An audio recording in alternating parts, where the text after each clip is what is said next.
And I've worked on some legitimate turds, mind you. I worked on the Emoji Movie. Oh, well. You've never admitted to that before. Does he want to? Yeah. I can edit this out, Joe. Right. I just mentally heard dun, dun, dun. Yes, Aaron. This is Katie O'Hagan, the voice of Mia Winters, and when I'm not babysitting temperamental bioweapons, I'm listening to the Crimson Head Elder podcast. Can you see that area behind me beneath the red tinted sky? That is what's left of Raccoon City. Our platoon is cut off. No survivors found. I'd rather starve to death in here than be eaten by one of those undead monsters! We're both gonna die. Wait, don't shoot! Down! I lost all my men because of her! All is lost. Cries of agony. Stars. Unity breeds power. Power is life. Biohazard. Welcome to the 30th Crimson Head podcast, reviewing and debating the new Resident Evil live-action series on Netflix, listening to your call-ins, and then interviewing our special guest, visual effects supervisor for the show, Kevin Linganfelter. And joining us for that exclusive interview will be the writer and director of Resident Evil Arclay, Sean LeBert. We may even be hearing from one of my old buddies from Stars. I put in brackets sound of chicken as perhaps a hint who that might be. For a moment there, I thought he was referencing me. Thank you, Joe. I was going to maybe put in a sound effect, but hey, when you've got Chris Redfield doing a sound of a chicken... Natural voice actor. He knows what he's doing. My name is Joe White, and I have been told that I was once Chris Redfield and Richard Aiken in Resident Evil Remake, but it was so long ago, the fog of old age has made the inside of my head resemble Silent Hill. Joining me are the rest of your Crimson Head team, the Oracle Dragon. Hi, everyone. Thanks for joining us. We have Batgirl. Hi, guys. Welcome in. And George Trevor. Hey, everyone. Thanks for joining us.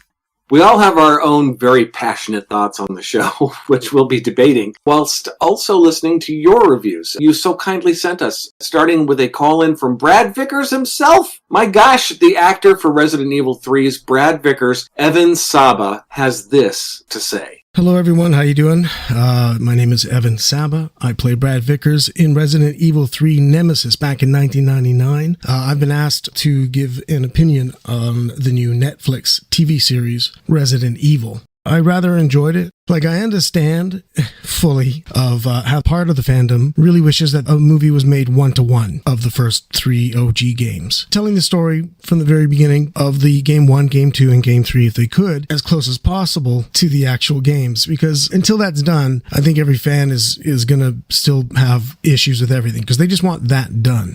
Anybody who doesn't mind a what-if story, this show actually does a good job. There's always, of course, people who've got problems with script and dialogue, and they don't like the look of the characters that are on the screen or whatever. You got your issues. Those are issues that everyone's going to pick apart something they do or do not like. It's kind of subjective that way. For me, in my personal opinion, I thought it was rather fun. It held my attention. I thought there was a lot of fun play with little Easter eggs and references and the imagery that were all coming from the games. A lot of really interesting factors, like the cloning of Wesker was pretty interesting. I like how the two daughters it felt like they encompassed the energies of Jill Valentine and Claire Redfield. I thought Billy was definitely like a kind of a Claire investigative, kind of puts her nose where it shouldn't be put, trying to get to some truths. Jill being Jade, naming her Jade was still giving us a J to associate to Jill. And I thought the CG was amazing. For a TV show, there was some great CG in there. The story kind of jumping back and forth between the future and the present. I think some people didn't like that. I did like that. I liked how it gave you a future that we're going to end up at, but this is where we are, so how the hell did we get here?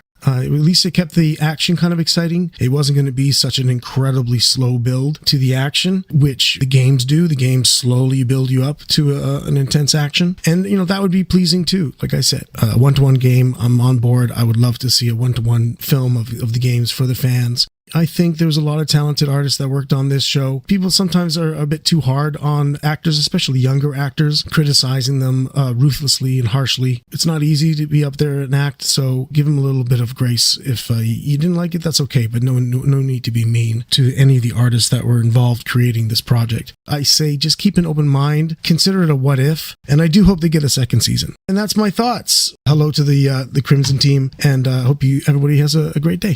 Evan picked up on the fact that the series jumps frequently between two timelines. It's been done before, in The Witcher and Westworld, and I really enjoy it. We had the 2022 timeline with Albert Wesker, played by Lance Reddick, working as head scientist for Umbrella under new CEO Evelyn Marcus, played by Paola Nunes. I thoroughly enjoyed her performance. And two daughters, Billy, played by Sienna Agudong, and Jade, who was played by Tamara Smart. And the second timeline in 2036, set 14 years later, the post-apocalyptic world after a global viral outbreak, with main protagonist Jade, played by Ella Balinska, striving to understand the virus and develop an antidote, whilst evading Umbrella Corp with new CEO Billy Wesker, played by Adeline Rudolph. What I liked about the two timelines, it gave the series an opportunity to offer differing genres, just like the recent games, a selection of survival horror, with House Beneviento, for example, and then you get the more action-orientated levels with Heisenberg. You've got, in 2022, the slower-paced survival horror with Billy's infection, and we get, the human tragedy of that. The human descent, as you start to lose your humanity, and that's a lot slower-paced. Whereas in 2036, you are offered a kind of a faster, action-paced survivalist narrative. One criticism I've seen of the flashback structure is that it drains the momentum of the action-focused 2036 timeline. What did you guys think? Did you find that thrust into the action in 2036 and then suddenly the momentum's drained while you're then getting sent straight the way back to 2022? Does that drain a bit of the momentum out of the action? Depending on the scene that you were looking at, to be honest, I always come back to my boy, the spider. When the spider comes out, you automatically want to know what's going on, what's going to happen. And then it just cuts. I guess throughout the whole series, it was happening so often that my brain was just like, all right, they're just going to cut to something else now because they're not going to give us the payoff right now. And then it goes. Right. It did kind of disconnect for me for a bit, but I kind of got used to it throughout most of the series. I think the problem for some people is that this type of non-linear plot works best when one side of the story exists at a fixed point in time, while the other timeline provides a deeper look into the main plot. But with the Netflix series, the two timelines were pushed towards each other, but without actually then identifying the catalyst for what causes the outbreak, because surely the whole point of that pre-apocalyptic timeline is to show us who Patient Zero was, what actually then caused the downfall of civilization that we then get in the 2036 timeline. I tend to find that technique a little bit confusing. When it's done well, it works, and when it's not done well, you have to keep track of too much. For someone with a pinhead like me, it can be a bit of a distraction. I do enjoy narratives that have, almost a puzzle box in trying to work out how do the two timelines join. What was the catalyst? What occurred during that timeline to get us to the catastrophic post-apocalyptic world? The point of having the two timelines would be to show us, how we got to that point in 2036. Right. How, for example, Billy got to the point where we see her batting for the other side, as it were, for Umbrella. So did we get an adequate explanation for how Jade ends up in this dystopian future as a survivor, and why Billy then aligns herself with Umbrella? I didn't feel that it happened. I kept waiting for that moment, for that catalyst to occur where you see the development of the two girls in the flashbacks. You see them developing into the people that they become. And somewhere along the way, I kind of missed the transition between two young girls living in a new neighborhood to becoming the representatives of the separate factions. The only thing they kind of vaguely show is when Billy is more accepting of her dad. By the end, she's more accepting of Wesker because Jade was ready to leave him in the Umbrella lab, but Billy didn't want to. For me, personally, the scene where they pretty much get separated, where Billy gets taken by Umbrella, I honestly thought that was the main focal point where we find out why they ended up separated. But when they continued on with her going to the facility and all this other stuff that happened, Personally, to me, it kind of felt like, okay, then why did she stay with Umbrella when Evelyn pretty much hates Billy now? But then all of a sudden in the future, Billy's the CEO and was raised by Umbrella? That to me don't make any sense because she wanted blood for what happened. Yeah. There's a lot of key points that are just flat out missing. Batgirl, were you thinking that it actually might be that tyrant arm we see at the end? I believe it might be the tyrant, the one that causes the infection, but I might be wrong on that. Unless they take full liberties on it, because we never see the tyrant infecting anyone. Wesker already had the virus coursing through his veins when he got made into a kebab in the game. And there's no reference, is there? In the 2036 timeline, there's no reference back to what actually caused the outbreak. No. I don't know if they're setting it up. These kind of plot points are going to be addressed in a second season. Even so, it just kind of leaves you unsatisfied and confused that there's such a huge, schism between the two narratives. This particular series is outside of the recognizable world of Resident Evil. What would really satisfy a lot of fans, and it would be satisfying to me as well, is if someone actually did a one-to-one live-action film of the first 3 games. If someone could make that narrative, write that story, and maybe it doesn't have to be all put together in one film, or it could be separate things, or it could be a limited series. He's right. People keep seeing, they're finally doing Resident Evil. They're going to come out with this series. It's going to be the original stuff. And then they give us what they gave us, which is something completely not canon with alternative casting that a lot of people aren't going to like. Why do you think that is? Why do you think that we have not got anything that represents the canon of the games? We've never had a film made that really follows that storyline. We're going to be discussing this with Kevin, but do you think that just by virtue of narrative that we have in the video games, do you think that's even possible? And the closest we've seen to an attempt on that obviously was Welcome to Raccoon City. They were not absolutely faithful. They too did stuff that was considered not canon. There's people that go, why the heck do you want a one-to-one adaptation of something that you can play into the big screen? For me, it's not necessarily a one-to-one adaptation. It's like you can take your freedoms and do different things, but for some reason, it's so hard to translate characters that have been already fleshed out and bring them their correct traits. Because there's a lot of times we see, let's bring up the Anderson film, we have Claire Redfield. Their Claire Redfield is nothing like the Claire Redfield that we know and love. Yeah. She is completely different. And I love Allie Larder. And I feel like she could do a kick-ass Claire. But at the end of the day, her characteristics aren't there. Right. The closest thing we've gotten to a pretty solid, let's say, casting and character traits is Sienna, Jill in Apocalypse. Even then, she was she was really badass. But there's still some traits that were kind of missing of her Jill. Right. But she was the closest thing we ever got to that. Is it even possible? I think it is, but I don't think everyone's going to be satisfied regardless. Oh, you'll never satisfy everybody.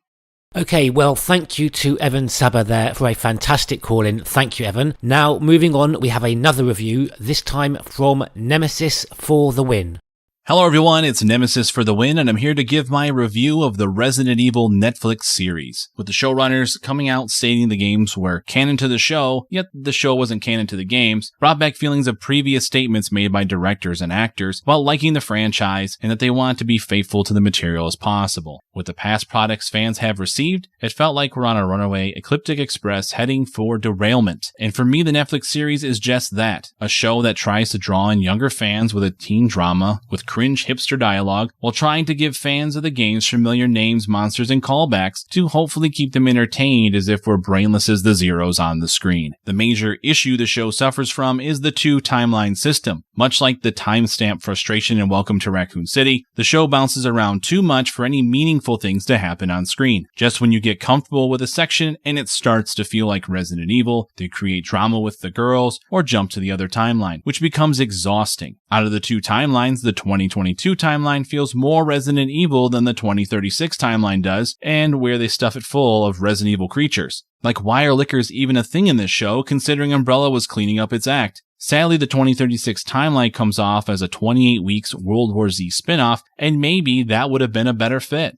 Jade, played by Ella Balinska in the 2036 timeline, is essentially Alice from the Anderson-verse. Her plot armor is extremely strong, and she's never really in any danger when things are going on. Sadly, you end up just disliking Jade because she puts everyone else in danger. The only two performances I can say that were enjoyable was Lance Reddick as Wesker and Paola Nunez as Evelyn Marcus. Reddick, playing the multiple Weskers, showed off Reddick's range as an actor, and he showed flashes of evil that we've come to know and love from the original game character. Nunez comes off as someone who's trying to prove she knows best, with a sprinkle of sass and sexiness, all while trying to keep her family together by drugging her wife. I did like most of the set design, especially the Umbrella building and labs, even with their Game Boy levels of security, and I did enjoy some of the CGI that was used in this show. The zombies looked the part, and I did enjoy the subtle callbacks in the episode where the girls were essentially exploring their own house solving puzzles. The creator's use of the game lore was loosely interpreted as many things don't align with established material. Overall, the show is carried by two actors' performances and what appears to be a bigger CGI budget than Welcome to Raccoon City. If I'm rating this on a scale of 1 to 10, 4 out of 10 puts it around how I feel about most of the Anderson-verse. A poorly written drama with cringy dialogue with a focus on over-the-top superhero action. I do want to thank the folks at Crimson Head for the opportunity to send in this review, and I hope to make more in the future.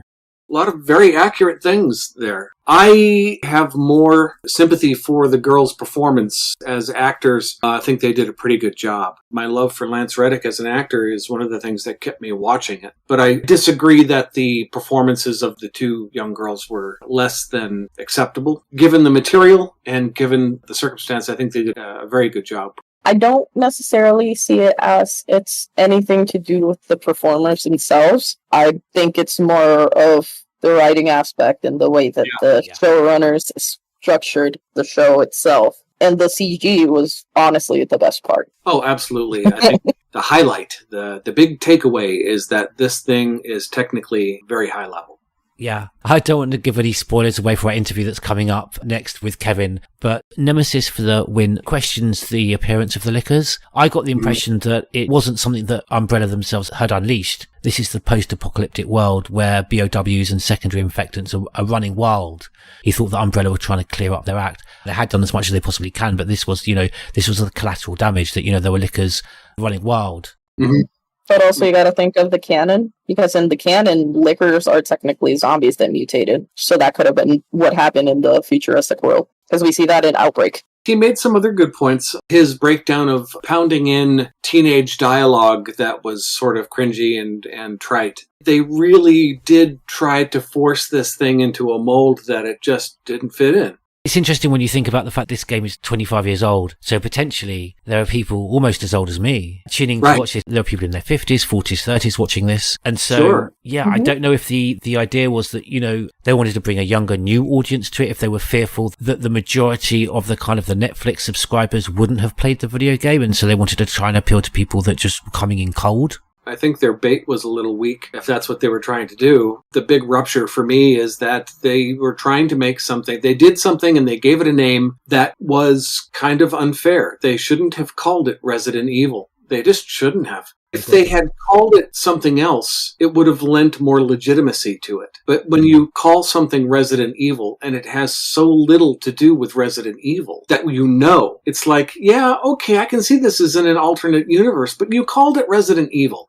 You didn't call it Resident Evil, the new game. You called it Resident Evil. And Resident Evil, New Beginnings. Yeah, it doesn't live up to our expectation of what a Resident Evil product is. Where's the Resident Evil of this Resident Evil sandwich? You're the showrunner of a brand new Resident Evil series. Are you going to lean entirely into this rich history that we've got with the canon lore, or do something completely different? Netflix went for the middle ground, didn't it? It kind of dipped in and out whilst given this brand new universe. Do you disagree with going down that middle ground? If you're going to present something new, do you want to see something completely new and completely detracted and independent of the narrative, or do you excuse, which I do, allowing a show to dip in and out of the canon, seasoning it? But that seasoning needs to be primal. It needs to be primary for the show. It needs to be either or. It needs to be in or out. Okay. You can't futz around with it. Everybody in the Resident Evil community is looking for a Resident Evil experience. Now, when you get something that takes you so far off of that track and you have to really fight to get back into it, you're fighting the fact that you're going into areas that have never been explored before in any of the canon. You're talking about characters that have no base basis in reference to the original game. You can take all this previously understood information and this previously understood world, and you can write a new story inside of it, but you can't write a story that takes place outside of it and still call it that thing. It just doesn't work.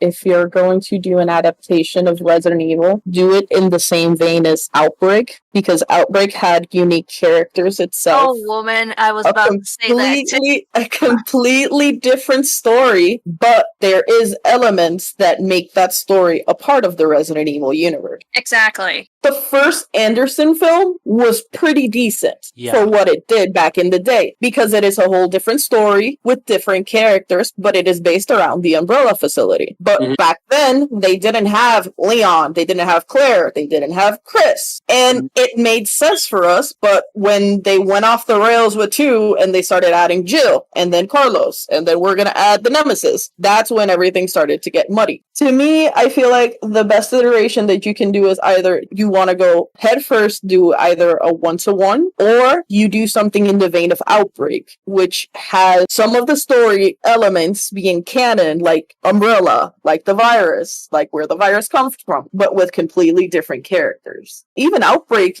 came in and ended up being canon by Resident Evil 7, that they mentioned the Melissa? Yeah. Ashcroft, yeah. Outbreak was its whole separate thing back then, and we all ended up falling in love with Outbreak. Yeah, and since this Netflix was 8 episodes long, they could have used each Outbreak character per episode and revolve around their stories. Oh, nice. It would have been perfect. 8 characters, 8 different scenarios, 8 different locations, like in the games. We just followed them through it and how they regroup together and escape the city. They all intertwine with each other. Exactly. It's perfect. You can attach all the stories with all the characters in their individual storyline. And then right at the end, like in Outbreak, you get the final blast. You have them all at the very end. At the very end, they all are together reflecting on what happened. Yep. You can also play out with characters, but you can also do like an art play, which is basically what's the catalyst to him getting to that point. You have a set character, let's say Marvin, and how did Marvin get to the point that he is when he meets Leon or Claire? You can play around with it.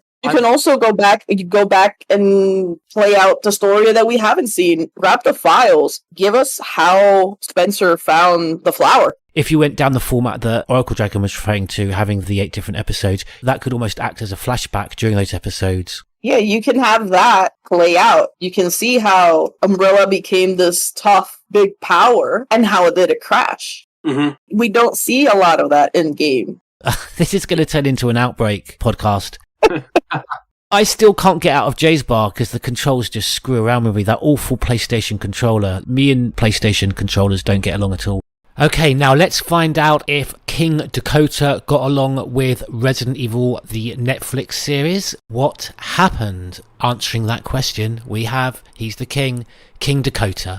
Okay, so Resident Evil, Netflix. What happened? I mean, look, it's no surprise that many fans have not taken too kindly to this show, me included. And rather than just repeat the same criticisms that we already heard, I'm going to start this review off by saying something positive. That is that the special effects team here did a really good job. Because no matter how you might feel about a certain TV show or a movie, I feel that respect should always be given to those who spend countless hours working behind the scenes trying to do a good job. And the team here did a really good job, so kudos. That being said, however, the show itself is quite terrible, unfortunately. And to me personally, I think the biggest tragedy was Lance Reddick as Albert Wesker. Not just because he didn't look or act like the character, but because he gave such a pretty good performance. I felt that he deserved a new and original character to make his own. And he could still be the same man like he is in the show. He could still be a guy who loves his daughters, works for Umbrella, wants to do good but is forced to do bad, that type of deal. The only difference is, to help fit more into the Resident Evil world, he could be from Umbrella's European branch, and in his earlier years as a scientist, briefly worked with both Albert Wesker and William Birkin at the Spencer Labs. And while he was there, he could have been one of the guys who helped run tests on Lisa Trevor. He could have also looked up to William Birkin as sort of a mentor figure and admired his genius. However, later, after the destruction of Raccoon City and hearing about how William's obsession with the G-Virus led to his own downfall, Lance Reddick's character could have made a vow to never follow the same path and to always try to put family first before work, hence why he's such an overprotective father. Plus, as an added bonus, I think, it would have been also great that not only was he one of the top scientists from Europe, he could have also been one of the top researchers responsible for the Nemesis program.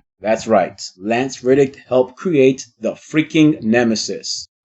That'd be beyond epic, in my opinion. Just picture it, seeing him like behind a test screen, running, battle simulations with the Nemesis, having it fight like hunters, all sorts of BOWs, maybe a Mr. X. That would have been a great cameo. I want to say thank you to the Crimson Elder podcast for listening to me. I truly appreciate your time. I am Dakota. All the other Resident Evil fans out there, stay safe and stay classy. Why wasn't King Dakota in the writer's room? That was brilliant. It does come back to what Joe was mentioning. You can have Resident Evil without having any of the canon characters. One of the things that's always tickled me, we pretty much found out that Wesker has like an illness, how he got like sick all of a sudden. I honestly thought they were reflecting on him with his virus was doing that. Because I was like, oh my goodness, they're actually remembering about him having the virus and that he has to take medication for it. Then we find out something else.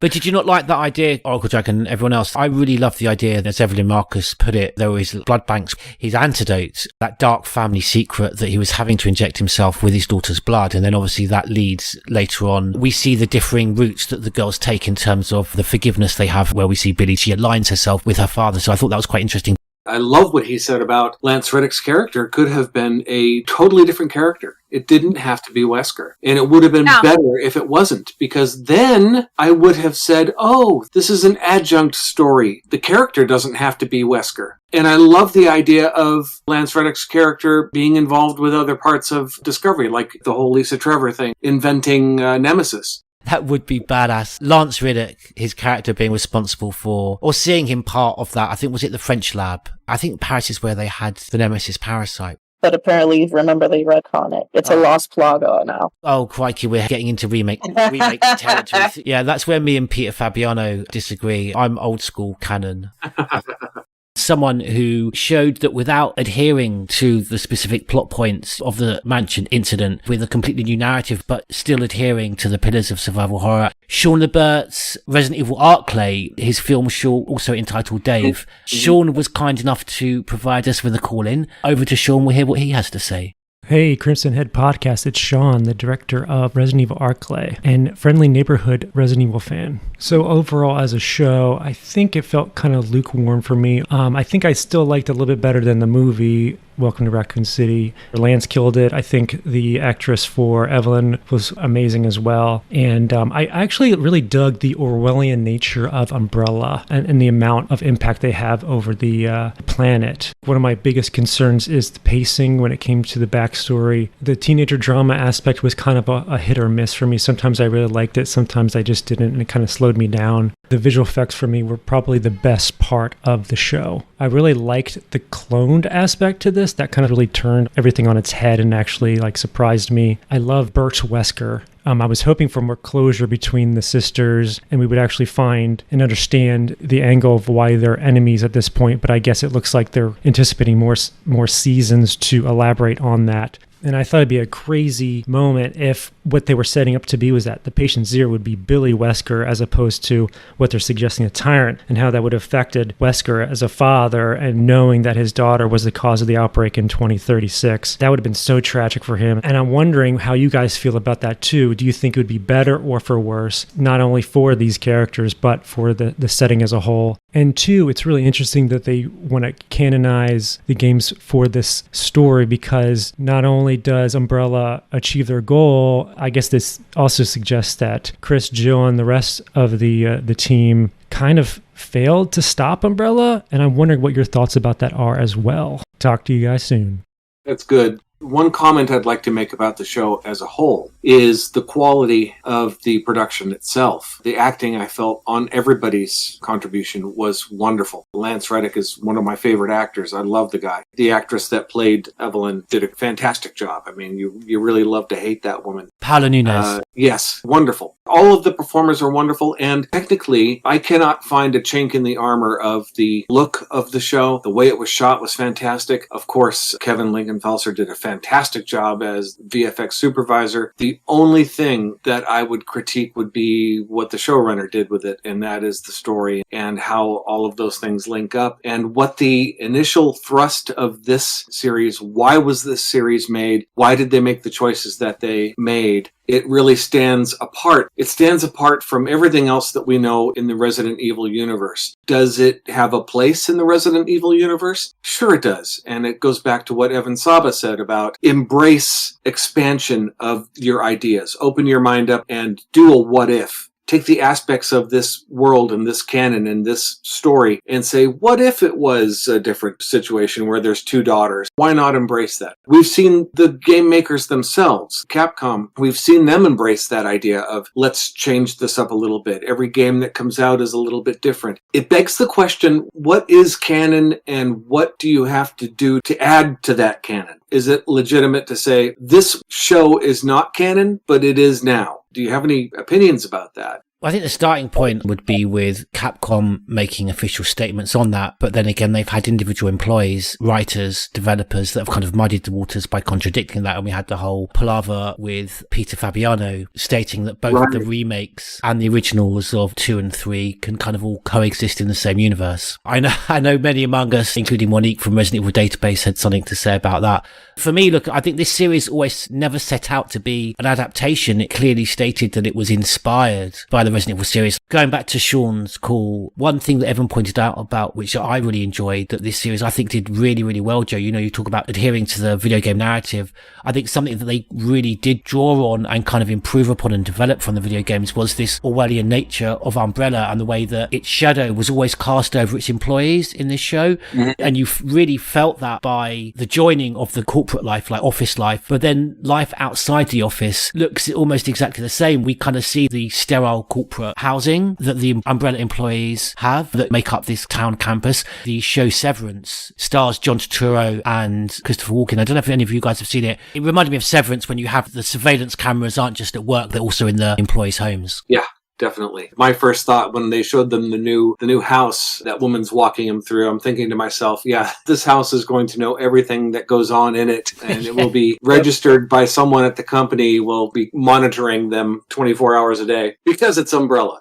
But going back on what Sean was mentioning, it's not like our group of heroes failed. This is a new Umbrella. This is a revived Umbrella. This isn't the same Umbrella that went bankrupt years back. This is Umbrella brought back up by Evelyn Marcus, who is a descendant of James Marcus, who, if we all start thinking about the canon, got screwed over by Spencer. There's historical precedent for this. A company like Bayer, Bayer, they make aspirin. That company, during World War II, was the company that made Zyklon B poison that was used to gas Jews in the concentration camps. So that company has a really sinister past, but they changed after World War II, and Bayer as a company still exists, but it's a completely different company. A legacy company, a 100-year-old company can, like Umbrella, could be torn down and rebuilt in a new image. This is not your father's Umbrella. This is a new Umbrella. It's got Evelyn Marcus at the head of it, which is just as evil as it used to be, but for different reasons. I think in the previous incarnation of Umbrella, it was much more military, industrial complex type company. Now it seems like they're much more corporate, much more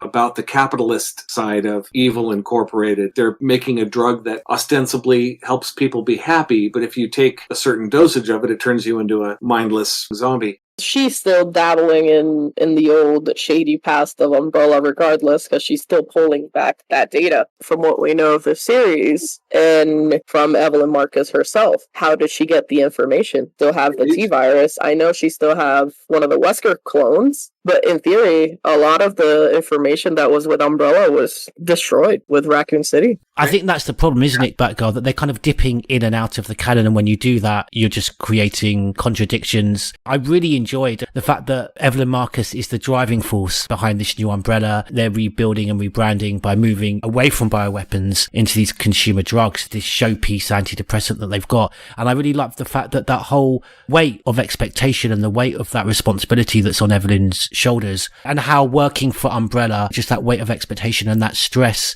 and that anxiety on the people that work for them. We see that in the friction between Evelyn and Wesker. One thing Sean mentioned, we touched upon it before, was the lack of clarity on who was patient zero, what was the catalyst for the outbreak. And I love that idea, Sean's suggestion that it should have been Billy. That really implies that she is patient zero, because out of the blue, here's a tire, and like, okay, what's the point of this? It would have made more sense if it was Billy, because that way you know that's the rift that caused the sisters' relationship to fall apart. And it would make more sense for Billy to keep on working with Umbrella, because maybe they can keep stabilizing her virus. Well, exactly, yeah. But at the same time, they hate her. Yeah. Which they really need to clarify as to how they took her in. And would also kind of act as a driving force behind Billy's motivations and how she's taken a very different path to Jade. It really felt like they were drawing you along to believe that Billy was going to be patient zero. I have to think that they were using that as a device to lengthen the discovery process of their relationship. They want you to think that's because that colors the relationship a certain way for your expectations as to what's going to happen. You understand that that sister's going to get farther and farther away as she descends into the madness of her illness, which has not happened. I kept waiting for that to happen. She's either going to attack her sister or her sister's going to have to kill her. Something like that was going to happen. But what they may be doing is setting up something for the second season. It gave a set of expectations as to what might happen. And because those expectations were kind of torn apart, it's like, oh, let's see where this does end up. What's their relationship going to be? Are they ultimately going to be a dynamic duo against Umbrella? Are they ultimately going to fight their father? Are they protagonists or antagonists? They ended it also and had a bit of a cliffhanger because Billy is irredeemable because of what she did. Yeah. They basically set it up to the possibility of if there would be a season 2, it's probably going to end up being Billy versus Jade. That's a good opportunity for them to have some kind of a resolution between the two. It's lovely to see them drift really far apart and for one of them to go down a road that is going to require a lot of redemption. And can that redemption happen between the two of them? I love a good redemption story. I love to see a character that's gone way bad come all the way back to do something good. Basically do the Kylo run. And it gives you a sense of hope. I would like to think that the entire Resident Evil canon, the entire reason for it to exist is to give hope. Even if society collapsed with a zombie apocalypse, there's still hope that something good would rise from the ashes. Okay, and now for our next call-in, and it's from an entire family, Mr. and Mrs. Smiley, and if you listen very carefully, you'll also hear Smiley Jr.'s opinion on the links between the Netflix show and Operation Raccoon City. Over to you, Smiley family. Good day, Crimson Head Podcast. Mr. and Mrs. Smiley here, taking some time out of tending to little baby Smiley to bring you our Resident Evil Netflix reviews. Take it away, Mrs. S. Hey everyone! Going in, I really had no idea what to expect. Even with tempered expectations, I still ended up pleasantly surprised by the end of the season. That isn't to say it's without flaws, mainly by the way of a lagging 2036 plot and forgettable side characters, but actors like Lance Reddick as Albert and Paula Nunez as Evelyn more than made up for them. I also greatly enjoyed seeing the different aspects of Wesker's personality emerge in Billy and Jade. Overall, I'd say that the first season was a solid 7 breadsticks out of 10. Fingers crossed for more Olive Garden in Season 2.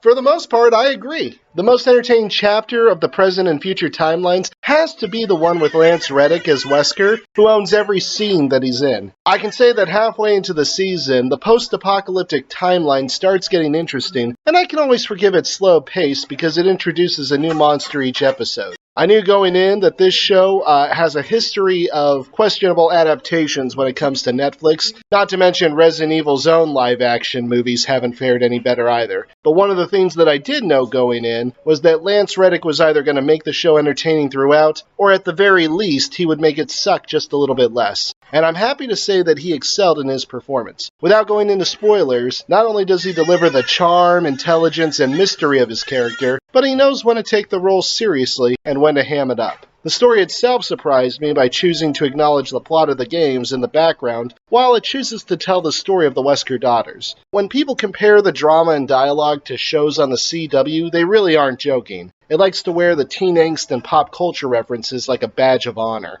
And for some, that's going to be a disappointment. But as somebody like me that grew up on Smallville, I must confess that it really didn't bother me as much as I thought it would. And at the end of the day, it's not as though the games haven't tried to capture that influence on their own characters. I'm looking at you, Moira Burton. So if you enjoy the games, and you can turn off that part of your brain that tries to make the show fit in with that game series, because spoiler alert, it's not, then you might have a fun experience watching those events unfold. I'd rate it about a 6 or 7 out of 10, and I do welcome a Season 2. Hopefully they'll introduce more game characters and even some new monsters from RE7 and Village. Take it away, Crimson Head Podcast. Great review. That was a great call, and I think if people listen very carefully, they may have heard a cameo from Smiley Jr. Shout out to Smiley Jr. Yes. Our youngest listener, shout out to Smiley Jr. Me and Smiley might not agree when it comes to Operation Raccoon City. He's very passionate about that game. I'm really where Smiley is because, look, I am a traditionalist. I desperately want the narrative, like scene by scene, but coming to this show with an open mind. And there were aspects of it that I did enjoy. I mean, you mentioned before, Joe, Buffy the Vampire Slayer. And, you know, that's a show that kind of doesn't take itself too seriously whilst doing horror very well. And I think that's where I think this show missed the mark. You know, totally it's all over the place. There were aspects that kind of, for me, reminded me of when Walking Dead was at its best and you see the human tragedy behind the virus. And we got that, I think it was episode 3, at the end of the escape through the Channel Tunnel. We got that family. I think they were meant to be from Brighton, but they had like northern accents. But we see, you know, the tragedy behind the child being infected. And I love the fact that the slow pace gave us the time to enjoy that. I didn't let the gamer in me drag me down and just close my mind to seeing what was on the screen, which there were parts of it I did enjoy. The Brady Bunch, Raccoon City 90210, that really did great on me when we got that scene, the skateboard scene, and it was just too much. But the elements of the teen relationship and how they dealt with moving to a new town, yeah, it's not exactly what I want to see. But within the context of this show, I was okay with it. I really do hope that there's more Olive Garden scenes with Bert if they do have a second season. Do you really that? Yes. I love Bert.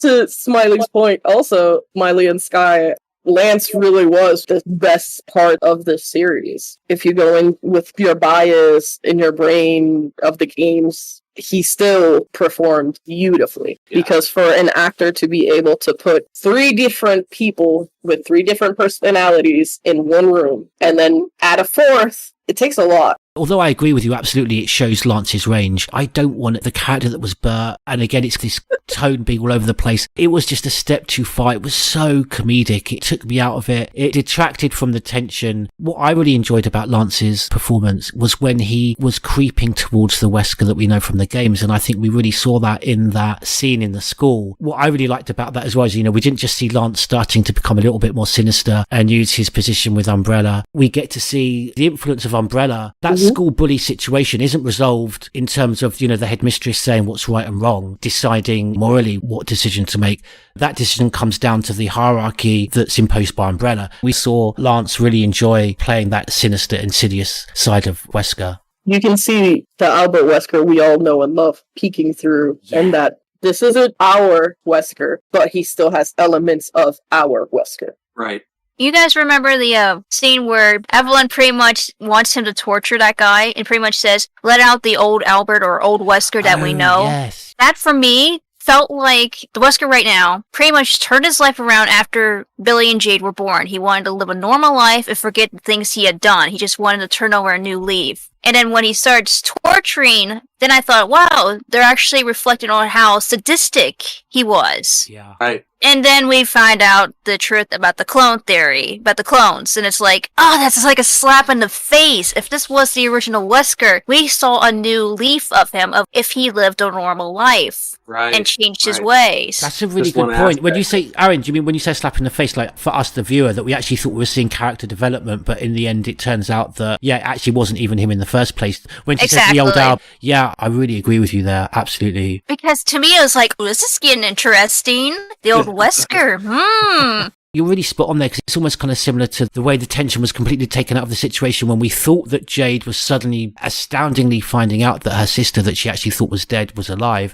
But then when they actually meet, we discover that she knew that she was alive all along. Exactly. Right, now we have another fantastic call. We really do. Thank you again for all of your calls. Over to you, Mr. Jag Taggart. Hey, Crimson Hilder Podcast. This is Jag Taggart 93 here to give my thoughts real quick about the Netflix show. I'll be trying to avoid spoilers as much as I can, but the best part of the series really for me, as a fan, is what it implies for the lore of the games. For example, seeing a planned and functioning Umbrella City was a real treat for us Survivor fans. Yes, there's a few of us. But we always wondered what life would have been like for the Umbrella families that lived on Sheena Island. Indeed, I wonder if the school Lillian Lott now had kombucha on tap. Speaking of which, I absolutely love the character of Evelyn and her connection to the games. By far, though, the best character of the entire show is Albert Wesker. Every scene he's in is absolute gold. He's charismatic when he needs to be, but he's always driven by his own goals, and he always has a plan, and that really is the character. I also loved where they took the character, actually, and made him tie into the games. I now have some interesting theories and headcanon for the character, such as how the HCF formed and what the soldiers were actually like. Indeed, I know that in the acronym HCF, C stands for capture, but I now think there might be another word that it can stand for. I went into the show thinking that I was going to absolutely hated it. I dreaded what it was going to do to the Resident Evil lore and the characters. However, I'm coming away pleasantly surprised. There's more here for fans to really appreciate and sink their teeth into than one might think. Thanks a lot, and have a good one. He's really right. There is a lot there for people to enjoy. These days, I think people are a bit sardonic. We come to everything with this edge of sarcasm and anger because of what we've been through in the past couple of years. People are just on edge, but there really is a lot of good stuff in this. There are wonderful performances by everyone involved. The technical aspects of it are fantastic. The special effects are fantastic. So yeah, you can denigrate the thing, you can be really down on it, but if you look for the good stuff, there's a lot to be found. That reference between what the Umbrella employee homes would look like an employee campus on Sheena Island, Oracle Dragon. I know you're dying to talk about Survivor.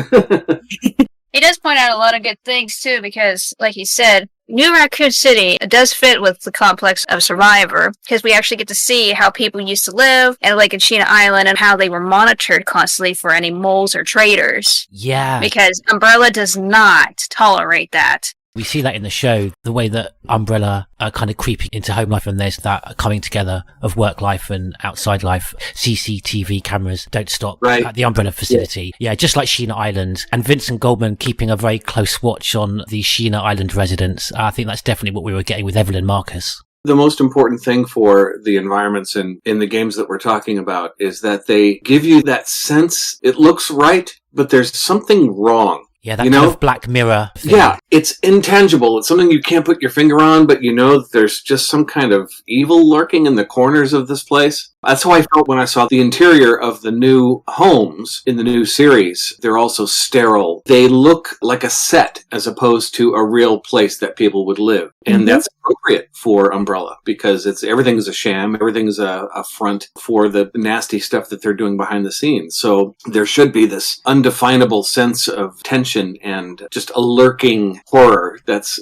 something bad is going to happen, but you can't put your finger on it. You know that feeling? Yeah. Like they're just kind of one level up in terms of freedoms and the test subjects themselves, but they're still like the test subjects deep in the Umbrella basement facilities. Absolutely. They're still being recorded. Yes.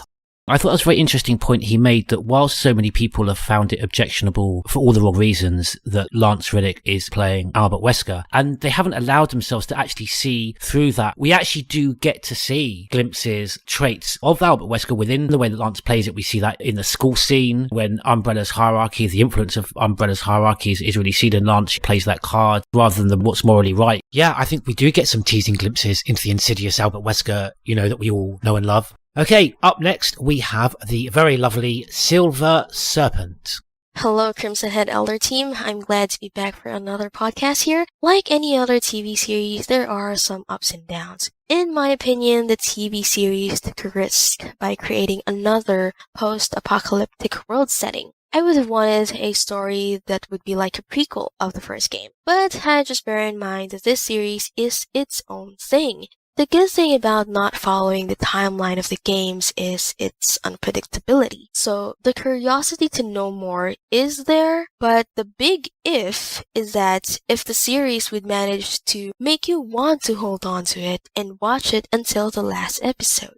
I personally do not like the teenage family drama some scenes are too unbelievable as well, because apparently Umbrella's firewall has the same level as the firewall of an illegal streaming website for anime, and that their facility has poor security features. I did mention that since it's not based on any games, then it's unpredictable, but the ironic thing is that I've seen and read stories about family that moved to a different location and some kids not liking it so many times. The creatures looked incredible. The Chainsaw Man scene could have been written better, though. I really love Evelyn's character. Each episode slowly sculpts her into this deranged, greedy person. Ever so slowly, as things start to unravel, you get to see all the wicked things she has done for her family and to her family. Lance Reddick's portrayal of Wesker was amazing. One moment you have this serious dad who is torn between prioritizing work or family.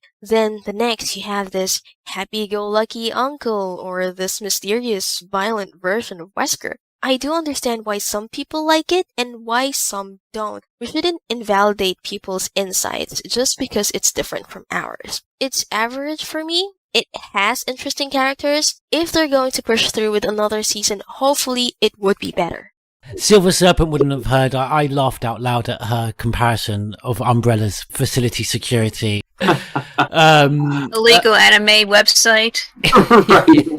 Very funny. And I got to say, though, everyone's pointed out University, we've all really liked Paula Nunes' portrayal of Evelyn Marcus, but I really liked Silver Serpent's breakdown of the character, the way she talks about, we see the character opens up to us as she becomes almost more deranged, as the pressure is kind of ratcheted up. Then we see how that ripples out and starts to affect her home life, her family life, relationship with her wife and her son, the huge pressure that she then has to in turn put upon Albert Wesker. I get the impression there's a very shady level above Evelyn, putting her under huge pressure as well. I loved that breakdown of the Evelyn character that Silver Serpent went through. Yeah, really nice. She really poked the two major diesel rig-sized plot holes in this story. No one's really mentioned the fact that the security at the facility is so lax that they can get away with so much before anybody shows up. It goes back to your point before, Joe, of poor storytelling, because again, I referenced as an example Westworld. We've got exactly the same thing in recent episodes of season 4 of Westworld, where the security is so appalling. We're actually thinking,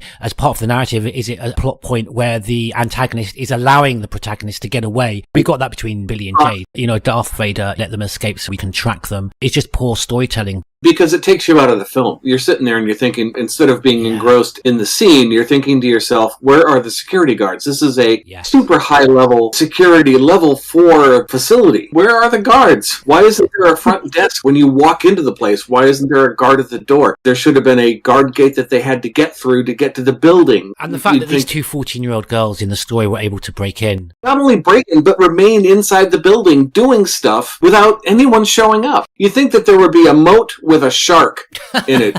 Neptune. You know what I'm saying? Frickin' sharks with frickin' laser beams. But you joke, Joe, but I think that would be less ridiculous than the complete lack of security that Silver Serpent so eloquently compares to the firewall for an illegal anime website.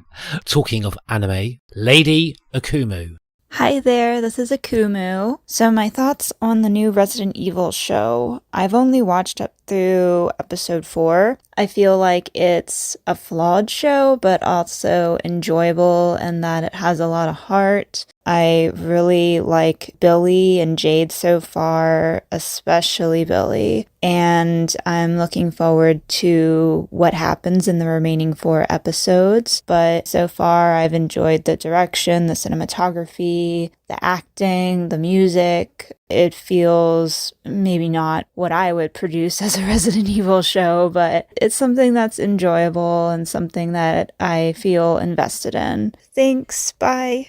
The thing I really like about Lady Akumu's call is that she readily says the show's completely flawed, which I utterly agree with, but doesn't let that detract her, doesn't cloud her from the fact that there are good things about the show, and she mentions them, and I completely agree with the things that she mentions that are highlights. The cinematography, set designs, lighting, technically the thing is fine. There's nothing wrong with this as a production. The only thing that's flawed in this show is the story. That's a very frustrating thing because I see that a lot lately. I guess schools are turning out good filmmakers because the technology has been there. We've got people who are technically proficient, but what we're not creating in our society are good storytellers. There's not enough appreciation for the arts. There's not enough appreciation for intellectualism. There's not enough appreciation for the basics of education, let alone taking people to a place where they can create high levels of art and story. For the most part, I see a lot of shows that are technically slick as hell. They look fantastic, but the stories are garbage. Yeah, I completely agree. That's been exemplified, I think, in a show that I really love, Westworld. It looks stunning, it looks beautiful, but over the seasons, the storytelling has been getting weaker and weaker and weaker.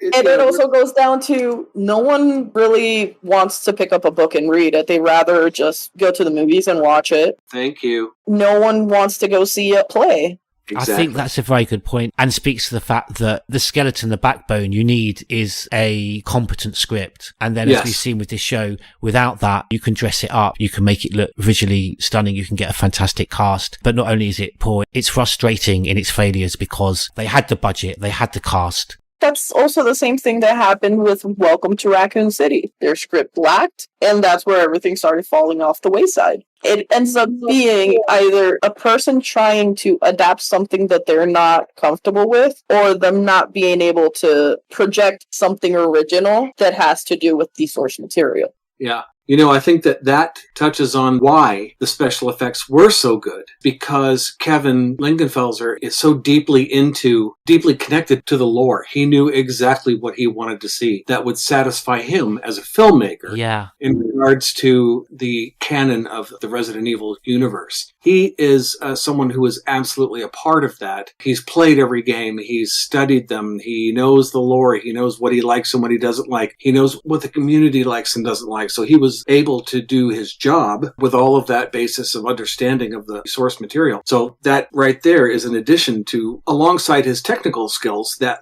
allowed him to really knock it out of the park with the special effects on the show. I love the caterpillar. I don't know why, just a random thought. Can you imagine it as the butterfly form? Oh, look, it's Mothra! Yeah. Where's Godzilla? I would never say this unless there was an ocean separating me from Batgirl right now. There is a little tiny bit of Code Veronica that I don't enjoy Batgirl. You know what I'm The moth? In and out, in and bucking out and on my back, and then I go out and then I'm poisoned and I go back in to get the blue herb and then I hate the moths. I love the moths. They're adorable. You can make them into little pets. The last run that I did on stream of Code Veronica was the only time I didn't get poisoned, and I was shocked. Yeah, it's considered a death tunnel.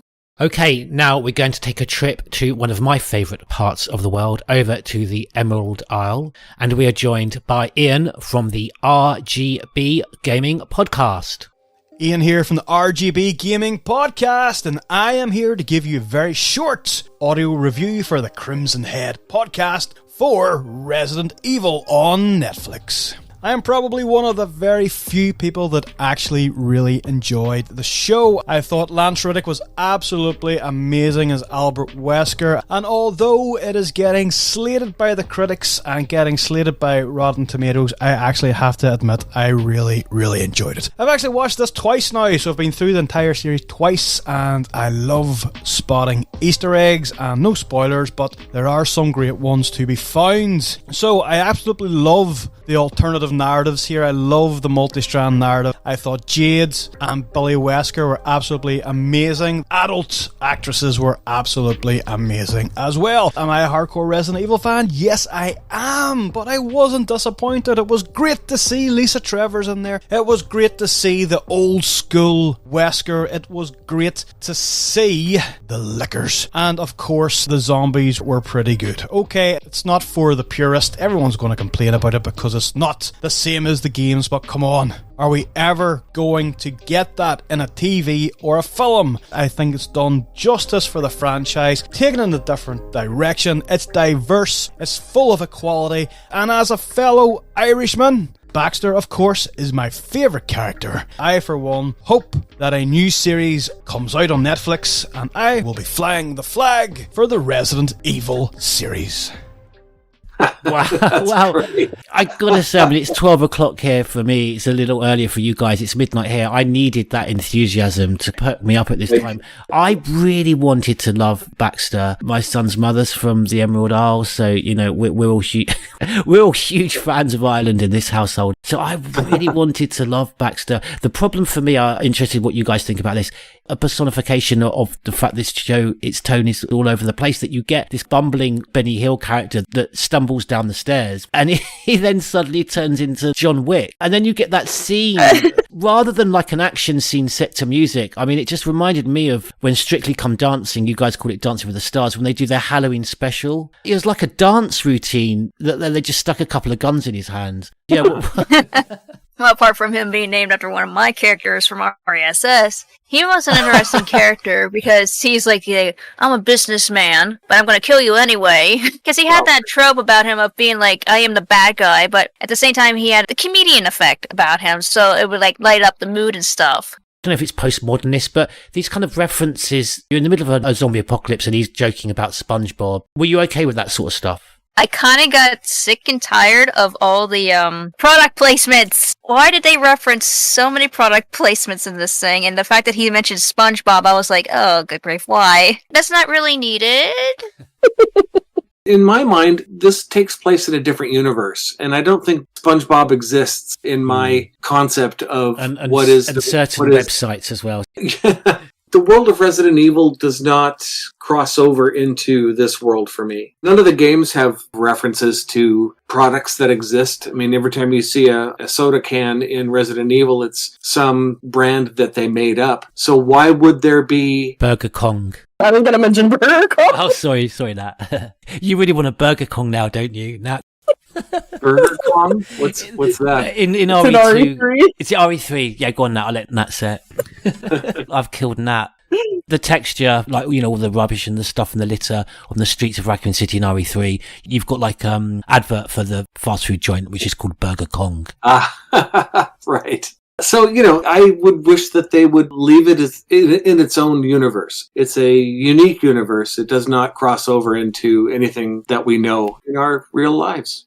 And now for our last call, and we'll be incorporating with this our final thoughts on the show and giving our scores out of 10. So to accompany us with that, we've got a call from Stevie B. Hey, Crimson Head Elder family, this is Stevie B. I actually really enjoyed the series. I thought it was really well done. I thought the cinematography was pretty good. The attention to detail that they put on the BOWs that are featured in the show were really good. And I actually found the dichotomy between the future and the present storytelling at times was a bit weirdly cut, but most of the time I thought it was pretty on point. We got off to a little bit of a slow start, spent a lot of time in the high school and things like that. A lot of it is kind of needed for plot building, but I really think that the show kind of takes off in the second half. That's where the future sequences start showing a lot more of the BOWs other than just the zeros. Of course, the revelation of what's going on with Wesker was hard for me to kind of comprehend. I was like, what exactly is going on here? I thought it was kind of a big risk. That sort of paid off. I kind of sat back and thought about it. I was like, would Wesker do this? And it makes a lot of sense. The only person that Wesker would trust the most with his research is himself. And seeing Lance Reddick in the classic Wesker outfit, I just really am happy that they include those references, even down to the dog whistle in the clip in the safe when Billy and Jade are essentially doing what we all do in most Resident Evil games. The fact that they had puzzles to figure out in the house. As far as Billy and Jade Wesker go as characters, I think that they had really good character development throughout the series. And the whole time you're questioning is, how do we get from this loving sister relationship to being on opposite ends of this apocalyptic war? Watching their relationship change as the plot develops, more so mainly in the last episode. I enjoyed its ties to the series. I wish we could have got a little bit more of the original characters that we all know and love. The biggest negative thing I have to say about it, and this is going to seem strange, but I felt like the liquors were kind of OP. Maybe they're evolved liquors. Oh, also, Umbrella not having very much physical security at their high-tech facility made me question a little bit, but I really enjoyed the show, and I'm looking forward to season 2. I really appreciate you guys taking the time to listen to our thoughts and keep up the great work. You guys have such an amazing podcast. I love you guys.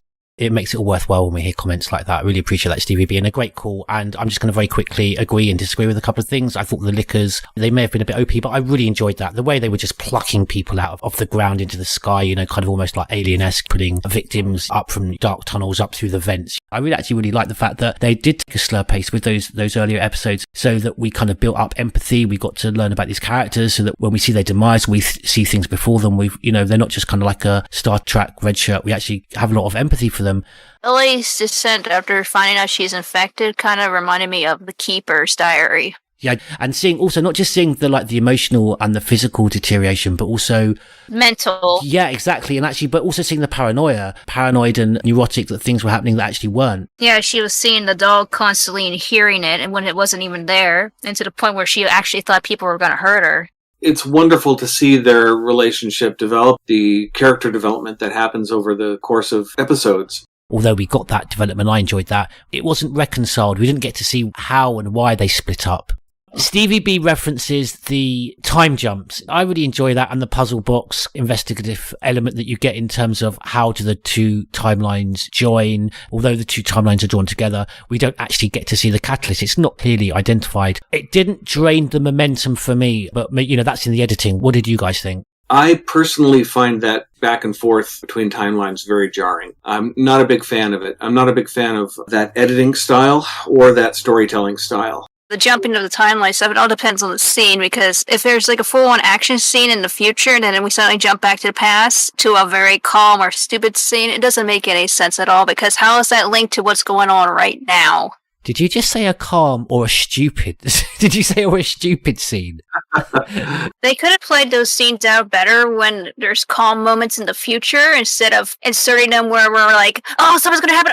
Right, yeah. That's why I'm saying it's disjointing. Yeah, right. Final thoughts. 6 out of 10 for me. I'm going above the 4s, is in terms of the special effects. But also, they touched on this and we really got this. And it's a shame that a lot of people turned off before we got to these moments where you get these fantastic narrative playouts of individual families and the individual tragedies that the virus, that the outbreak is bringing to them, and the personal tragedies that unfold. We got that in a fantastic location, the Chunnel tunnel. I thought that was a brilliant set. The lighting was wonderful during those moments, set the mood, set the tone. There were moments of Lance Reddick's performance that is actually how I'd like to see an Albert Wesker, with far more dimension, to kind of see the pressures, the internal pressures that Wesker was put on. He didn't choose this life as a Wesker child, but yeah, his relationship with Evelyn Marcus was fantastic. And obviously the things that I found just preposterous, and I don't want to play a part and to be kind of, Brady Bunch. Didn't find it appropriate. These odd, I don't know if it's postmodernism, these references to SpongeBob in the heat of the moment. I mean, if that's going to be a narrative point that Evelyn Marcus is now under the control of Billy, perhaps there was a more intelligent, immersive way to have put that point across.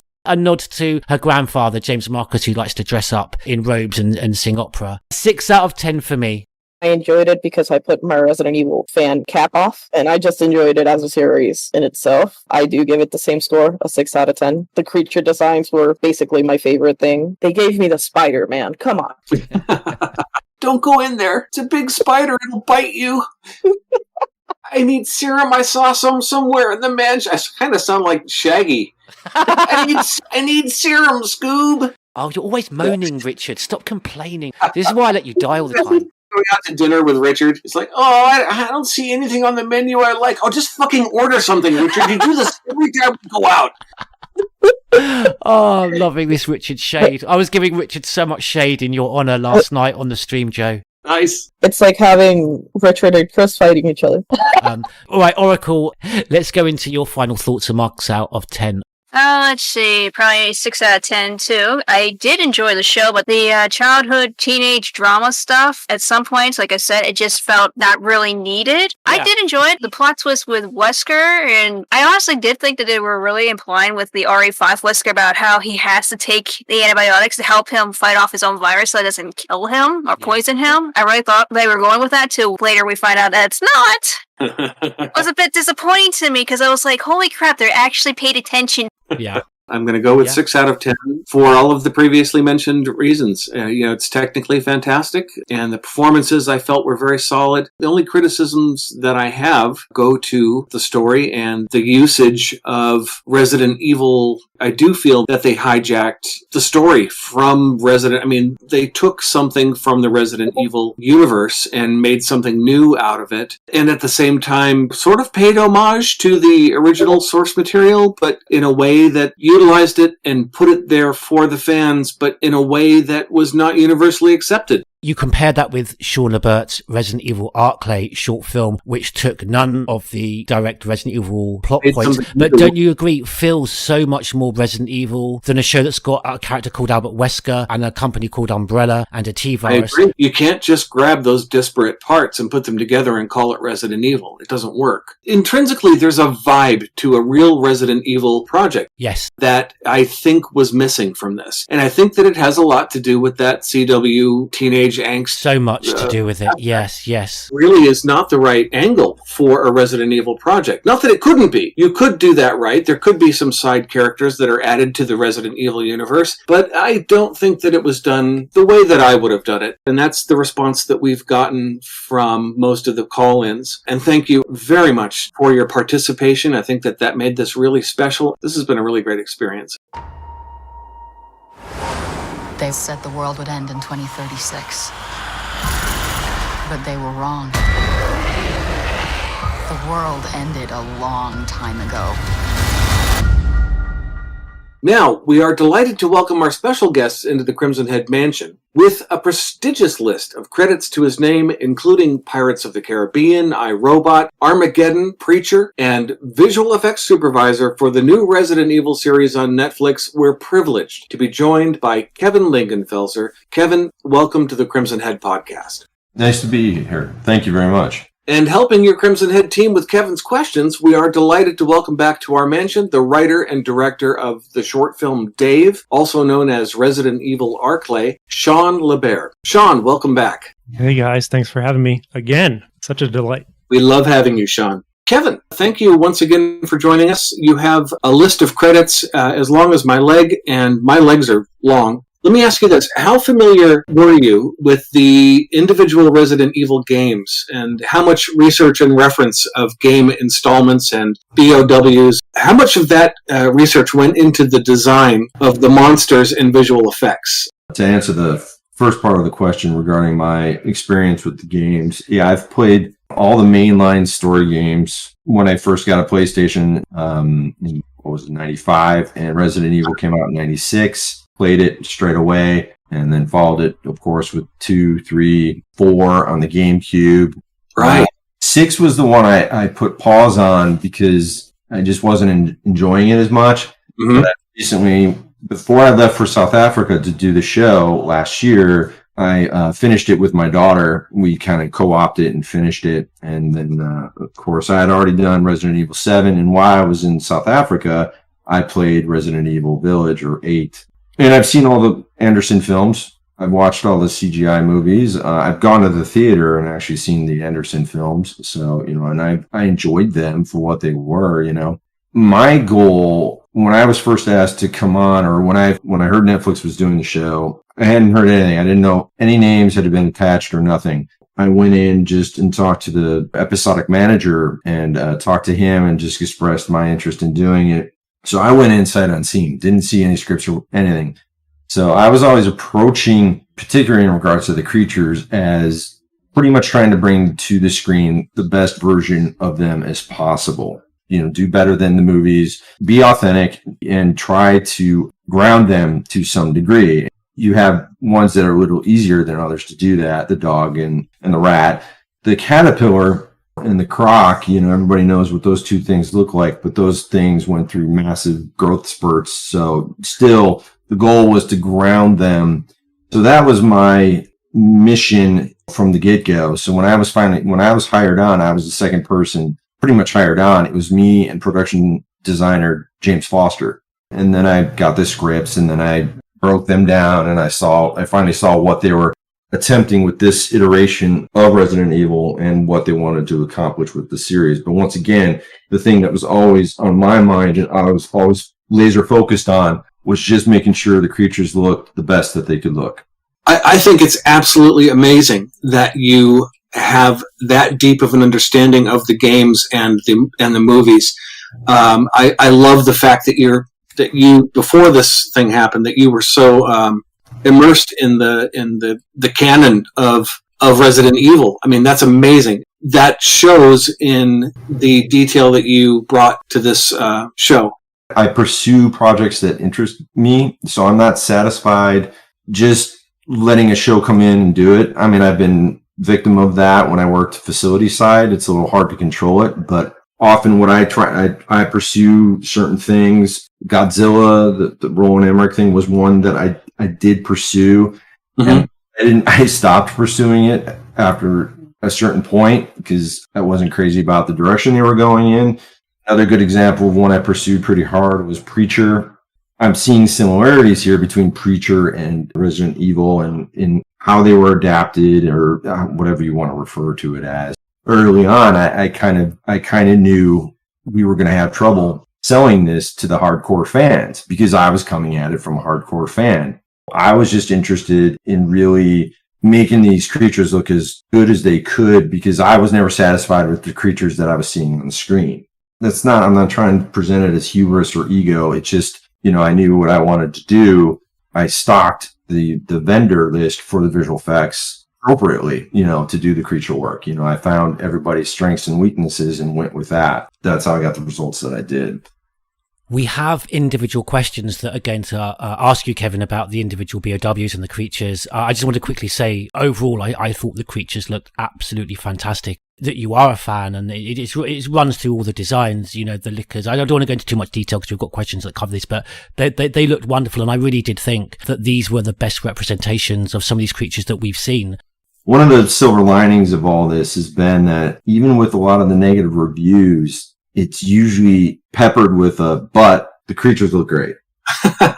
Obviously, I wanted the show to succeed. I have no control over that either because, the powers that be, they were already dabbling with scripts for season 2 and whatnot. So it'll be interesting to see what happens. Netflix gives it like a 28-day window. So now we're less than that. Now we're about, 21 or 20 days less before they make that decision. Wow, it's that fast. And it could be even faster. Yeah, they have certain viewer numbers that a show has to hit in order to get a season 2 order. Like if it comes out of the gate strong, like if you get like 200, I think it's like 200 million views in the first week, boom, it's pretty much a done deal. Second season.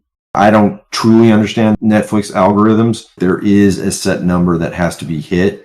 With reference to a show that you mentioned, Preacher, and thinking about some of the criticisms perhaps of scenes in the last 2 episodes that took on a more comedic element, Preacher and another show that I watched, The Boys, they don't take themselves too seriously. They have some very serious, shocking moments, fantastic acting, great scripts, moments of pathos, but at the same time don't take themselves seriously, almost break the fourth wall on occasions. You can have, for example, in The Boys, they can suddenly break into a dance routine.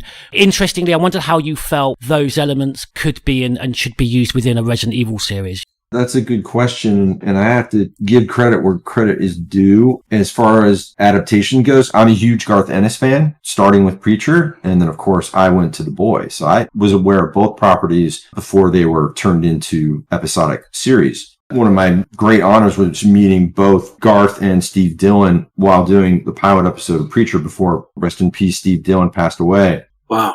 Yeah, and Garth is he's just an awesome guy. And I wanted to do The Boys, honestly, to tell you the truth, but I was doing season 3 of Preacher. So I did the first 3 of Preacher, and then season 4 shifted for money reasons. Sony shifted to Australia. I was grateful for that because I was not crazy about how the 4th season looked or went at all. I was kind of happy with the way season 3 had more of the comic book elements in it. You had the Santa Killers going to hell. You had all that stuff. So I was very proud of that stuff. But getting back to The Boys real quick, it's weird how this show was approached because it's not what I consider an adaptation by any means. I think it's more of it's funny because I saw it on the Netflix banner when I loaded up Netflix. They actually used the word inspired by the video games. That is it. It's not an adaptation. It never was. It is inspired. But as far as adaptation goes, The Boys is how you do it. They're not doing a frame for frame. Right. True to the source material. Yes, and I think they're one-upping it in a lot of ways. Most of that credit goes to Eric Kripke, the showrunner. I keep reading people wanting Anthony Starr for Wesker, but I think that's too on the nose. Yeah. And I think he could elevate it, though, because for me, in the games, and especially in the movies, he was always portrayed as kind of like a one-note buffoon. And I think most people are agreeing, at least, that, Lance has done something truly unique and interesting with the character. Amazing actor. Yeah. One of the best things about the show. If you are beholden to Resident Evil canon, then he's nothing like any of the Weskers we've seen before. But then again, attitude-wise, when he did show up in the black trench coat and the sunglasses and everything, he did have Wesker's attitude. Yeah. But once he set foot into that lab and you had all the other clones around him, you knew each character had a different persona, and it takes such a skill for someone to be able to do something like that. People also have to see that he's doing that by himself. Yes. He's not working off of anyone else. He's working by himself. And for him to be able to portray different characters in different areas, it takes a lot. Honestly, he was one of my favorite things of the series. Yeah, because he'd never done motion control before, and that's how that sequence was. Quite a few of the shots were achieved that way. The intro shot of Wesker coming down the stairs and taking the glasses off and kind of wiping them clean and then stepping forward to each desk, that was a motion control camera move. So that was a repeated move that he had to do 5 times. What then happens is, in the case of Lance, since he's playing OG Wesker, as he was called, then he's playing Albert, then he's playing Albie, and then he's playing Bert. He has to get in wardrobe and basically run the same move over and over again, and the camera follows repeatedly every time, and it's a perfect sync. And what we kind of do to help us with that is at the start of each take, there's this thing called a bloop light, and it's just a little blue light that kind of pops off. And what that does is it allows editorial. It's a sync point. Yes, that's the sync point. So then all the other subsequent layers can be layered in order properly and in sync. So when dialogue is occurring, it's matching eye lines and things like that. We had stand-ins for Lance in terms of eye line and stuff like that. But Lance is kind of like he's old school, but he kind of wanted it. He felt a little more freer just doing it without that. Wow. Yeah, he wanted it that way because, like I said, he'd never done it before. So, and he's a nerd. He's a total nerd geek at heart, man. He was talking to me about Preacher, and he was talking to me about, obviously look at what he's done. You know what I mean? Sure. So yeah, he was great to work with, and he was always eager to learn. Batgirl, I think you've got the next question. Yeah, the zombie genre has seen many versions of the humanoid stalker. What were the essential elements that went into the design and the direction of the infected Zeros? Yeah, so the Zeros, the infected, they were never referred to as undead or zombie. There was only one time the word zombie was used in the whole series. It was when Simon referred to his drugged mom as a zombie. Yeah, it was interesting. What Andrew Dabb, the showrunner, and Mary Leah Sutton, the other EP, were trying to do, we're trying to make it more about infection, and that these infected people were more about feeding and breeding. So by biting and so forth, the infection spreads, they grow. That's why there were so many of them. And then most of them are what they call the Zero strain, the biters. And as far as the look, so went down the road of we looked at, for the creatures and for the infected, we looked at real world reference. Things like bed sores, homeless people, sunburn, pustules were a big thing that played into the design. You'll look at some of the Zeros and you'll see they have the pustules, tumescent kind of qualities,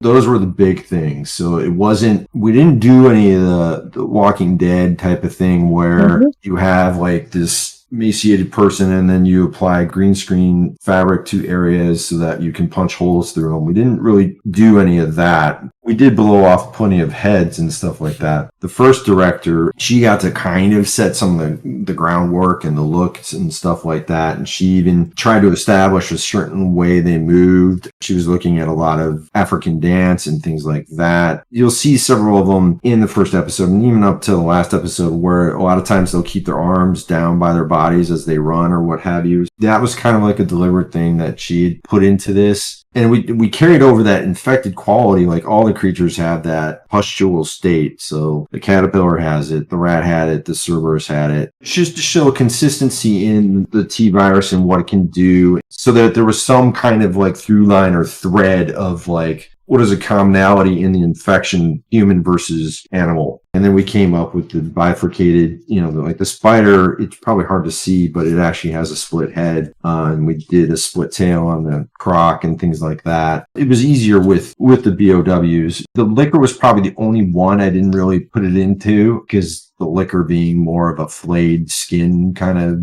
Yeah. Mm-hmm. It's always a debate, isn't it, whether your zombies or, in this case, the infected, whether they run or they shamble. I've always found it a little jarring. Takes you out of the immersion when you have your protagonists running from a horde of zombies that although they're shambling very slowly. I think, The Walking Dead in the past, maybe in the first earlier seasons, did it quite well in trying to inject certain story elements to enable the zombies, to catch up. I saw it for the first time in 28 days later, where the zombies, the infected, actually run at you. And I think it works fantastically well in this series, and obviously really amps up the tension. Yes, I agree. The only time the slow, methodical walk works is with Michael Myers. If you were to see him run in a movie, I think you'd burst out laughing. You know what I mean? because you're so used to him doing what he does. He's this unstoppable force. When you have 25, 50, 100 zeros and they're just mindlessly shambling, that's why I was impressed with 28 Days. Love that movie. Yeah, and I liked what they did with that, and it ratcheted the fear level to like 1,000. What it also did, now you've got these two distinct camps of like people that like the shamblers and people that like the runners. So I heard the criticisms about our zombies being too mobile compared to the zombies in the game. I think that fresh zombies would be fast. They would slow down and become these wretched things. Unless you would argue that it was some sort of evolutionary process for the virus where they mutate and, adapt to their setting so that they start running. But you have zombies, classically, they fall apart. So then you start wondering, how does that work? Suspend that disbelief, And that's the kind of thing that you need to establish at the beginning of your story. If you don't follow that rule throughout the entire series, you're going to have people get upset with you. Well, I think they do that, don't they? Well, and I'm just one of many criticisms. I've seen people criticize the behavior of the zombies based on the fact they can see. Now, as we know, Jade clearly states at the beginning, and I really like this bit, that she says their corneas are the first to go. And you can actually see certain behavioral traits in the zeros that they hunt on smell, not on sight. And I have seen various criticisms that actually fail to take note of the fact that, no, they're not hunting on it with sight. Their corneas go. And I like that introduction into the context that, because that's never dealt with in The Walking Dead. 11, 12 seasons on, and the zombies haven't rotted yet. Their eyes go first. After about 2 or 3 years, the cornea's fried. Their hearing goes next, but their sense of smell, it keeps getting better. And in the summer, people stink. Smart. Fucking dead folks, huh? They're not dead. The T-virus doesn't kill people. It rewires their brains. Your groupies outside, they're zero strain. Carriers. All they want to do is eat and spread the virus. We were introduced to Mother Zero, also called by the fans as the Screamer, a wonderfully repulsive-looking infected, able to conduct the movement of her horde with the screams like Lisa Trevor that inspired this, probably. What effects and techniques were used to bring this monstrosity to life, and how much fake blood did you have to use?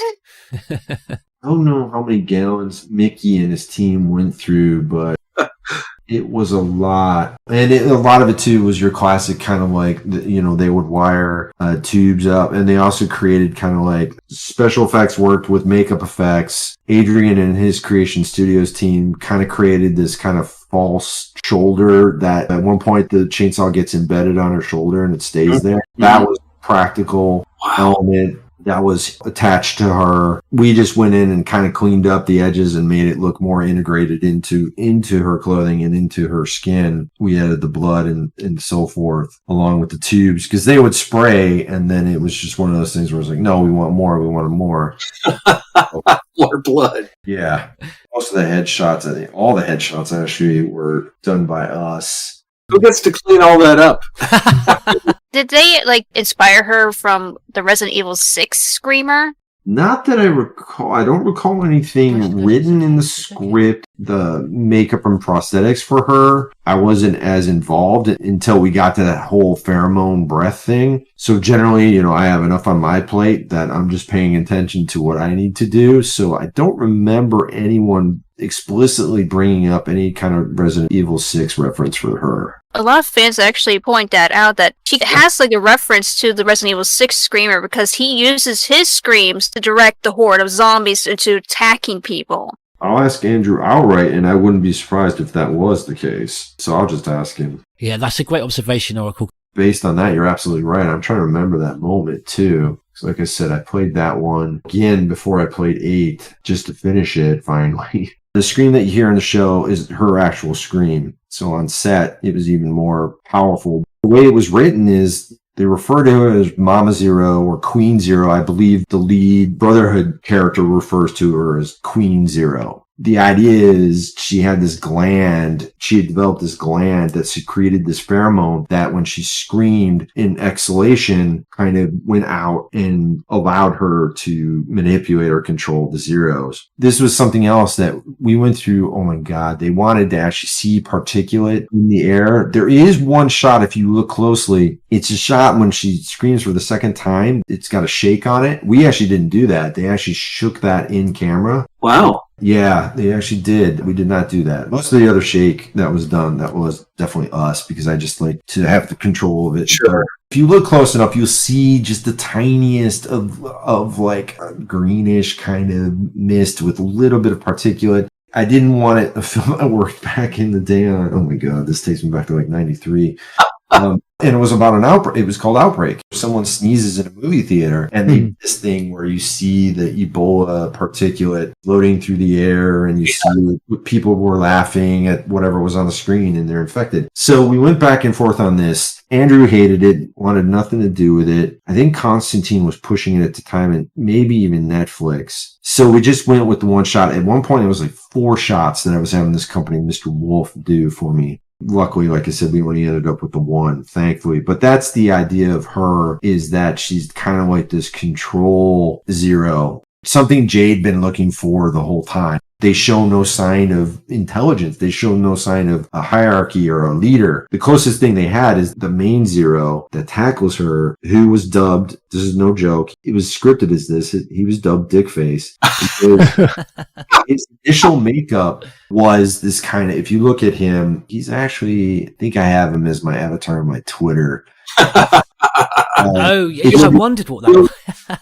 His real first name is Richard, Yeah, well, close. His real name is Rion. So he was a little bit different, and he was kind of like this kind of de facto leader for that group. Yeah, Andrew just built in this concept of like, okay, let's show that they're not necessarily intelligence. Well, maybe there was, because she definitely had a certain level above the normal Zero. That was another fun sequence to do, was the whole chainsaw bit, because that was a good combination of practical with visual effects. We had to spin the blade, and then we also augmented blood as well with the practical blood. So we just had to match the color and stuff like that. But there were a couple of shots too where Andrew's like, "Oh, we got to get more blood on her face." Okay, wow, right, we can do it, and Mr. X did it. That was one of the criticisms of the Resident Evil film Welcome to Raccoon City, that there's actually very little gore, very little blood in that.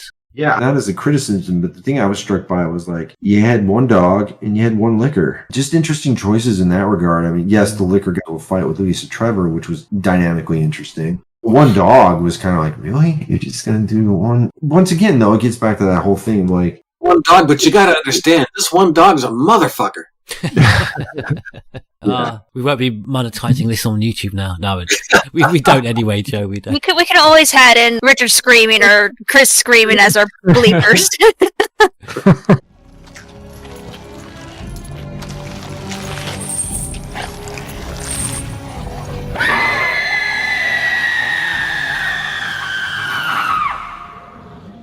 Battles with giant worms are iconic enemy encounters in the series, from Resident Evil 3's Gravedigger to Code Veronica's Gulpworm. How much inspiration was taken from these for the giant caterpillar, and can you give us a personal insight into its design and production?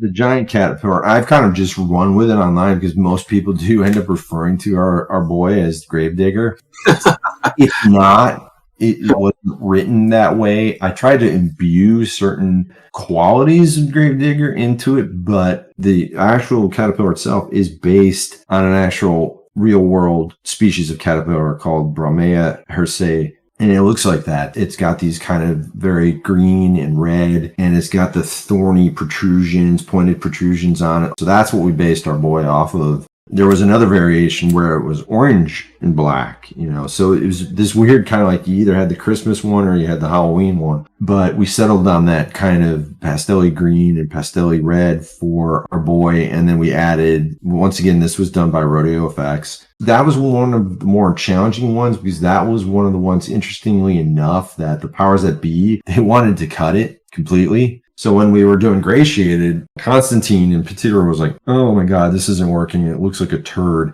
Gray Shaded is basically, it's a non-textured version of a model. So basically we have the caterpillar is modeled, and it was based off of an actual real world caterpillar, obviously scaled up. Everything is created and modeled at that level, and before it goes into texturing, before it basically essentially gets a digital paint over. But once a model is done, then it goes into a process called rigging. That is the team that gives the actual creature the skeleton that allows animators to move its disparate parts. So once we had a rigged, gray shaded, non-textured version, that could immediately go into animation. We didn't have to wait. We didn't have to have a finished caterpillar to do animation work with. It allowed us to get a sense of scale, weight, locomotion in general. And they weren't buying it? Yeah, you'd be surprised. Honestly, with a creature this big, though, we had to do it, but I know a lot of, I don't use this word disparagingly, but, a lot of non-creatives cannot see the finish line. Right. So if they see a gray shaded, they think that somehow that's it. Yeah. Luckily, Andrew, the showrunner, was responsive and he was very easy to work with. So that was never an issue with him. So I would just let him kind of fight those battles. The end product kind of speaks for itself. But yeah, definitely. I thought that the crocodile and the caterpillar just looked absolutely fantastic. I mean, obviously, these are huge BOWs, secondary infectants, in fact, to get a bit nerdy. I thought two of the best looking representations of a Resident Evil monster that we've seen. I'm sure you didn't enjoy the budgets that perhaps some of the larger film productions had. It wasn't just the way they looked. I thought just the way that they moved, the way they were taken down, the shots going into the caterpillar, the way you saw its blood kind of like spray out, almost like ribbons, I thought looked fantastic. Yeah, it was more organic. ILP did the crocodile. It's all they did, but that's all I wanted them to do because of their work on Jurassic Park. They had done some excellent work in that, and so I knew I had to get them. If you watch it, I mean, it moves like a real, it has mass, it has weight, there's no denying, and then they added the mutated infected qualities. But yeah, those two in particular, I will totally take a Pepsi challenge against a lot of stuff that I see on film. I wonder what your take was on this, that it can be more challenging to make these things look good when they're real life, they're counterparts, they're just larger versions of what we see in real life, as opposed to, say, fantastical creatures which don't have any constraints on their dimensions. So a dragon can be any dimensions, its particular body, and it's not going to look jarring. Whereas obviously you're not going to get away with that with a creature that essentially just a large caterpillar or a large crocodile. And an example of where I think it didn't quite look right, I'm interested in what you think about this and also that observation, is the direwolves on Game of Thrones, which were husky German Shepherd crosses, and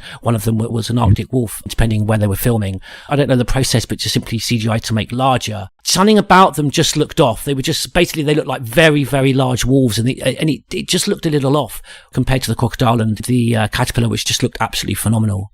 It's funny, I think it's getting into Oracle's question about the dog, the Cerberus. The Cerberus and the dog was going to be a challenge because out of everything, people have the most experience and most kind of like reference of what a dog should look like and move like. The Cerberus was the hardest thing, and for a litany of different reasons. What most people don't know is this is probably the first Resident Evil series, movie, where we didn't have access to trained Dobermans. The Dobermans in South Africa that we had were all domesticated animals. They were just lovable puppies. They were sweet, and then most of them were female, and we knew it was written that this was supposed to be a male dog, and so we had one named Posh and another named Fedora. We had already started shooting the reveal, and the way the first block director wanted it was, she was all like, okay, we're going to do real dog and you'll augment. I'm like, that's fine. Because ideally, that's the way honestly, I like to work with practical whenever I can and just augment with visual effects. I knew we could do that with the dog. Problem was, there was a lot of frustration with it because there wasn't a lot of understanding by the director about what the animals needed very specific direction. The director, as you know, when working on a set, you're trying to hit your day. It's all about that day. You have an AD, an assistant director, breathing down your neck. And she was adamant, no CG dog, except for key moments where they're jumping or whatever. So what ended up happening is it just didn't go well. So we ended up having to scratch it. The other thing you're fighting with, since this was inside Umbrella HQ, sets get struck all the time. This was Wesker's lab, what we were working with, and they needed to strike it. And a lot of times what will happen is they'll strike it for something else that needs to film in, then they'll bring it back. And that was happening a lot on the show. So we had limited time. So I don't know how it happened, but there was a guy who owned this dog named Diesel, a male Doberman with the ears and the crop tail and the whole 9 yards. And I'm like, where was this guy hiding? We started working with him. We got him to do key things as reference. We got him to run because if nothing else, we needed reference. We needed reference footage of him. And we didn't have access to any kind of mocap stages in South Africa or anything like that. So that's what I ended up doing. And then there are key moments like where he jumps up at the elevator as it's closing on the girls. That was Rodeo used that and then put their dog over it for shots like that. But most of the Cerberus work in the show ended up being 90% CG because we just we couldn't do like what they did in the first movie, which was take real Dobermans, slather them with Methicil, make them look emaciated and make them look wet and, add appliances. No, we couldn't go down that road. That ended up being one of the more challenging things to do was get that right. Because like I said, most people, you don't even have to be technically inclined. You instinctively know, hey, that's a real dog. So we knew we had this uphill battle. The director had all this great stuff in mind. She wanted to do these very dynamic things. She wanted the dog to jump out of the cage. The dog wouldn't do that. The dog's either going to charge out or it's going to stalk out. The cage was on the ground already. Why would the dog jump? So that was something that, changed. Even the bite sequence, that was a more protracted sequence the way it was storyboarded. Like there was a bit where Billy kicked it and Andrew was very cognizant of like, okay, we don't want to show, things like we never see the fire extinguisher, the dog's head in. Yeah, it was a much longer sequence. And when we watched it, we were like, all it's doing is it's kind of prolonging things and kind of like we need to get to the meat and potatoes of it. We need to see Billy get bit. We need to do that. Yeah. I do want to add that this is the first adaptation that actually showed us the giant spiders. Yes. And no one gives them credit for it. When I saw the spider walking in, I literally screamed, finally! Someone did it! It's the first adaptation that I actually see that went the extra mile into putting the actual spiders into their universe that actually had me praising it because I couldn't think of any other place that I've seen the giant spiders. And please, Batgirl, if you wanted to say anything else about the spider, I'm pleased you mentioned that because, yeah, you're absolutely right. We've never seen them before. I'm arachnophobe and it just looked wonderfully gruesome. It's been surprising that no one has decided to tackle them until now. Yeah, because most of the time in the games, they just look like tarantulas. So I went for something a little bit more stealth-like, more sleek. They look like the Code Veronica. Yes, yeah. I was thinking of you, Batgirl, because Kevin, Batgirl, she is a huge Code Veronica fan. She's famous for it. And as soon as I saw them, I was like, yes, they look like the Code Veronica ones. Batgirl's going to love this. It looks like the big one that you release when you lift up the Nosferatu from the ice. That Alexia comes out and says the spider to the fly line. That's what it looked like. It looked like that huge spider that comes out of the ice and just How would you like to die? It's my favorite quote. Oh my goodness, that spider was just awesome with the introduction of it. It's like, oh, snap. And I do love the fact that the guy was actually carrying a Hydra. And then it's like, oh, he's dead. Well, that's tragic. Goodbye, Hydra. Oh, by the way, did you guys ever name that spider? No, we actually didn't. I feel bad because we didn't have a name for the caterpillar. We didn't have a name. I mean, we just referred to the dog or Cerberus as Diesel, and then nothing for the spider. And then the crocodile, our director, Rachel Goldberg, her and the DP, Carmen Cabana, kind of referred to it as Crocky. So that's what it was known as. Crocky. Love it. And I don't know why, but the spider is a Peter. I don't know why. Okay, that's weird. Peter? Maybe because of Peter Parker, Spider-Man. Nice link. The cool thing about the spider is one of the things that I wanted to do with the spider was put this egg sac on her. Very creepy. You saying about putting the egg sac on her back just made me think of the moths from the game series. Because they used to lay their eggs on the back of characters. When I saw the egg sac, I thought, oh, here it comes. Now we're going to have a shot with all the babies breaking out of their eggs and crawling all over something. Oh my god. That would have been a gnarly death scene. One of the other things I wanted to do was at the end, as Jade's trying to close that, conveniently placed door, he was just kind of crawling toward her, and no, let's make her leap toward her and have her get skewered mid-leap. That was something that I was very happy with the way it turned out. And then the goo was a combination of practical and CG goo. Rodeo did a great job with that. One of my favorite shots in the show is the close-up of the caterpillar as it's over Jade. You see the teeth inside and you see all the drool. And we had to add drool to her, and then we had to carry that drool over into subsequent shots. Oh, man.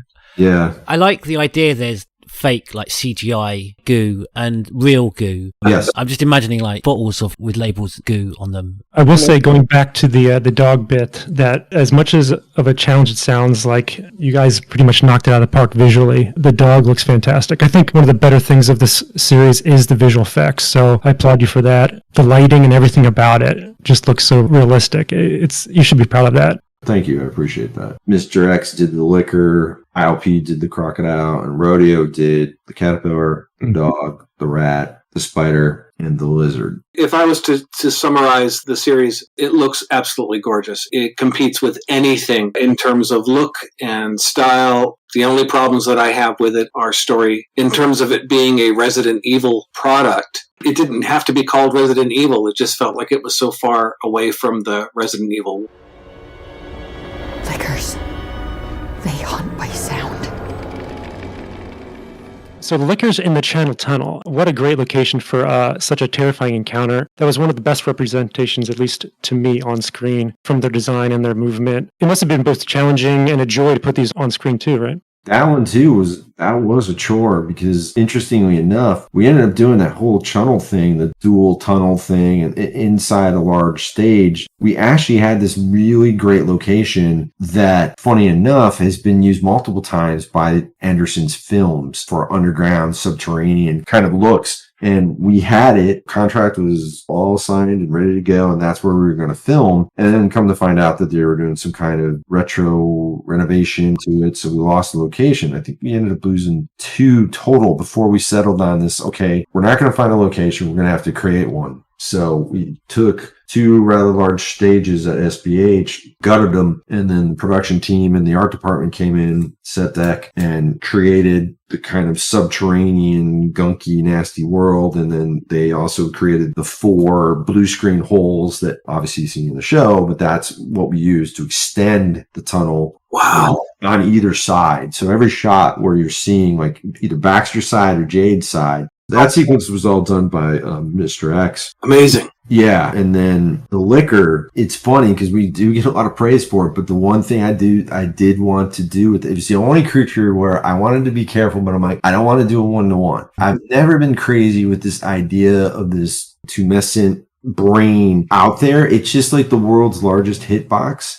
I never understood it. It's like, dude, you just blow that and you're done. I get it, and I'm not trying to say that my idea was better, but what we tried to do is like, let's do this. Let's get some pieces of the skull that overlap the brain so it's not this perfectly exposed thing. And it's a shame we didn't get to highlight it as much. But one of the more ingenious things we did, because I always had a problem with the tongue as well. I'm like, how the hell is this thing working inside the Licker's body? You look at any of the CG movies when the tyrant is fighting him, the tongue, it's 100 feet long. How does that work I get it. It's cool and it's dynamic because we watched all those. We watched those for actually more than the movies, just so you guys know. We actually watched a lot of the CG stuff when it came to the liquor for reference. A lot of good locomotion and stuff that they had done. The Mr. X supervisor, David Jones, he's like, oh, well, the woodpecker has the world's largest tongue in the animal kingdom. And I'm like, well, how's that work? It's like, well, it actually goes and wraps around the brain. What now? And so that's what we did. We actually, what you'll see is our liquor tongue actually, it's modeled that way. So it actually, right along the midsection of you can't see what I'm doing obviously, but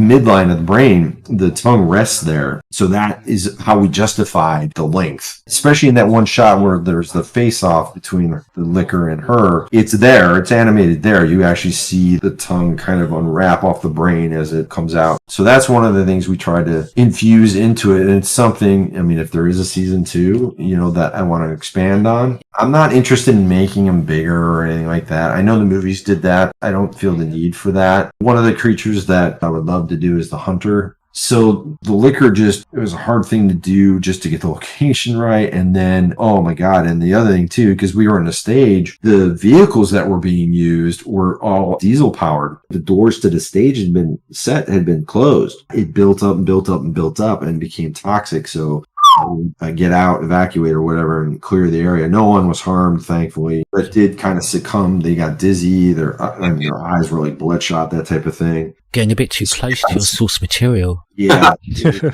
Because the liquor are the closest thing to human size. We took one of our stunt performers, put him in a green suit for that scene, for that shot. We had him start on top of the van and crawl his way toward Jade. He was removed digitally, and then the liquor was added over the top of him, that type of thing. And same when he smashed through the windshield. That was all done with a green suit performer as well. Wow, that's cool. Yeah. The thing I really enjoyed about the liquors, not just their design, the ferocity that was put across by the way that you would see the victims just fly through, but at great distance as well, just get pulled, and kind of reminded me of one or two scenes in Alien where you don't see the alien and then literally just someone just pulled right up through the vent, and that's all you see. And just the speed and the distance with which people were being plucked out the air, I loved that. Yeah. We didn't get to highlight it the way I wanted to, but we kind of created like this little nest that they kind of sourced from. We see as Jade's making her way to the big blast door type thing, and when she looks back at Baxter and sees him and the Umbrella Troopers fighting him off, we tried to do that. We kept kind of throwing them in there, like, all right, let's put one over here, because it was like, okay, it's dead. Let's just fill the space. The way it was shot by the director, Rob, he shot it more as a oneer. From the moment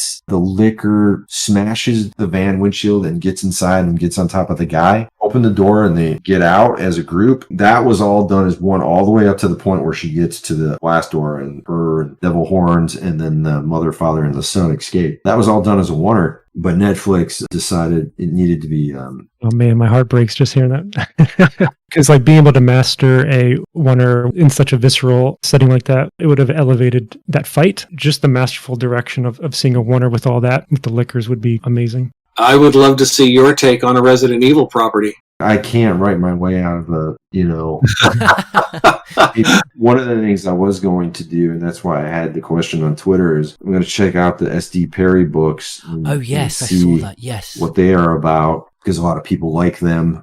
The one thing I hear consistently is, oh, it's all right there. It's all right there. It's so easy. Why can't we just have an adaptation of the first game? I keep hearing that. I'm like, yes, I understand, because I saw it. I went and saw it in the theaters, actually. I saw Welcome to Raccoon City. That was taking 1 and 2 and kind of compressing them, which probably wasn't the best thing to do, but they did a hell of a job on the sets and stuff like that. They had some other weirdness and weird things in there as well. It's funny because my daughter was the one that pointed it out to me. She said that even if we had taken the Resident Evil name off of this, all did something else, then the complaint would have been, oh, this is too much like Resident Evil.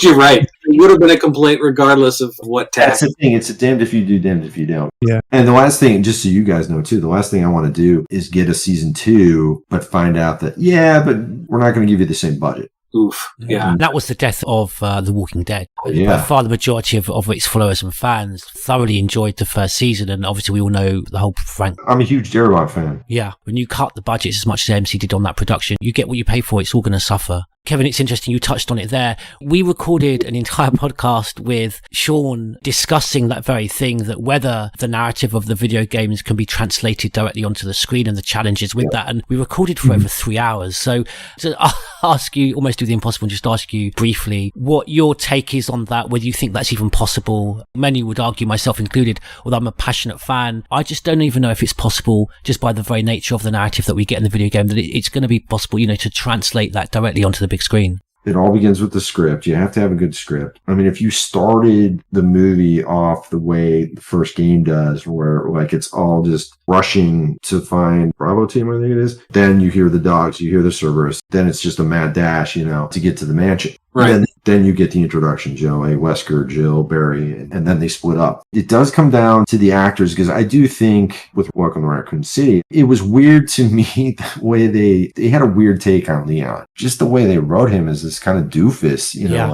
what the hell's wrong? It's like he was basically that audience character, like what's going on, this, that. Yeah. That's an old trope, and I think a lot of times that ends up insulting your audience. Get away from the PG-13. It has to be R. You have to embrace the gore. Mm-hmm. I don't know if any of you guys saw this, but my mind was blown when I watched this thing. It was called The Sadness. Oh, I haven't seen that. You have to see that. Okay. That is basically, it's about this couple who live together. So it starts with them in the morning and they go about their day. And during the course of the day, this massive infection breaks out. This is a little bit different because the infection here, it just tosses out anybody's inhibitions. It's totally depraved. So it's not just about biting and eating, but there's also just this massive depravity to everything. But the gore in it, oh my God, it's wild, man. It's a lot of practical stuff. I'm looking at it, Taiwanese from 2021, from last year. Yeah, they describe it as a body horror film. So I guess you're suggesting Resident Evil should start adapting more into a body horror film, you think? No, I meant in terms of the level, the artistry of the gore. It says here it's also inspired by the comic Cross. I'm just glad that Resident Evil's not based on its comics, because those things are insane.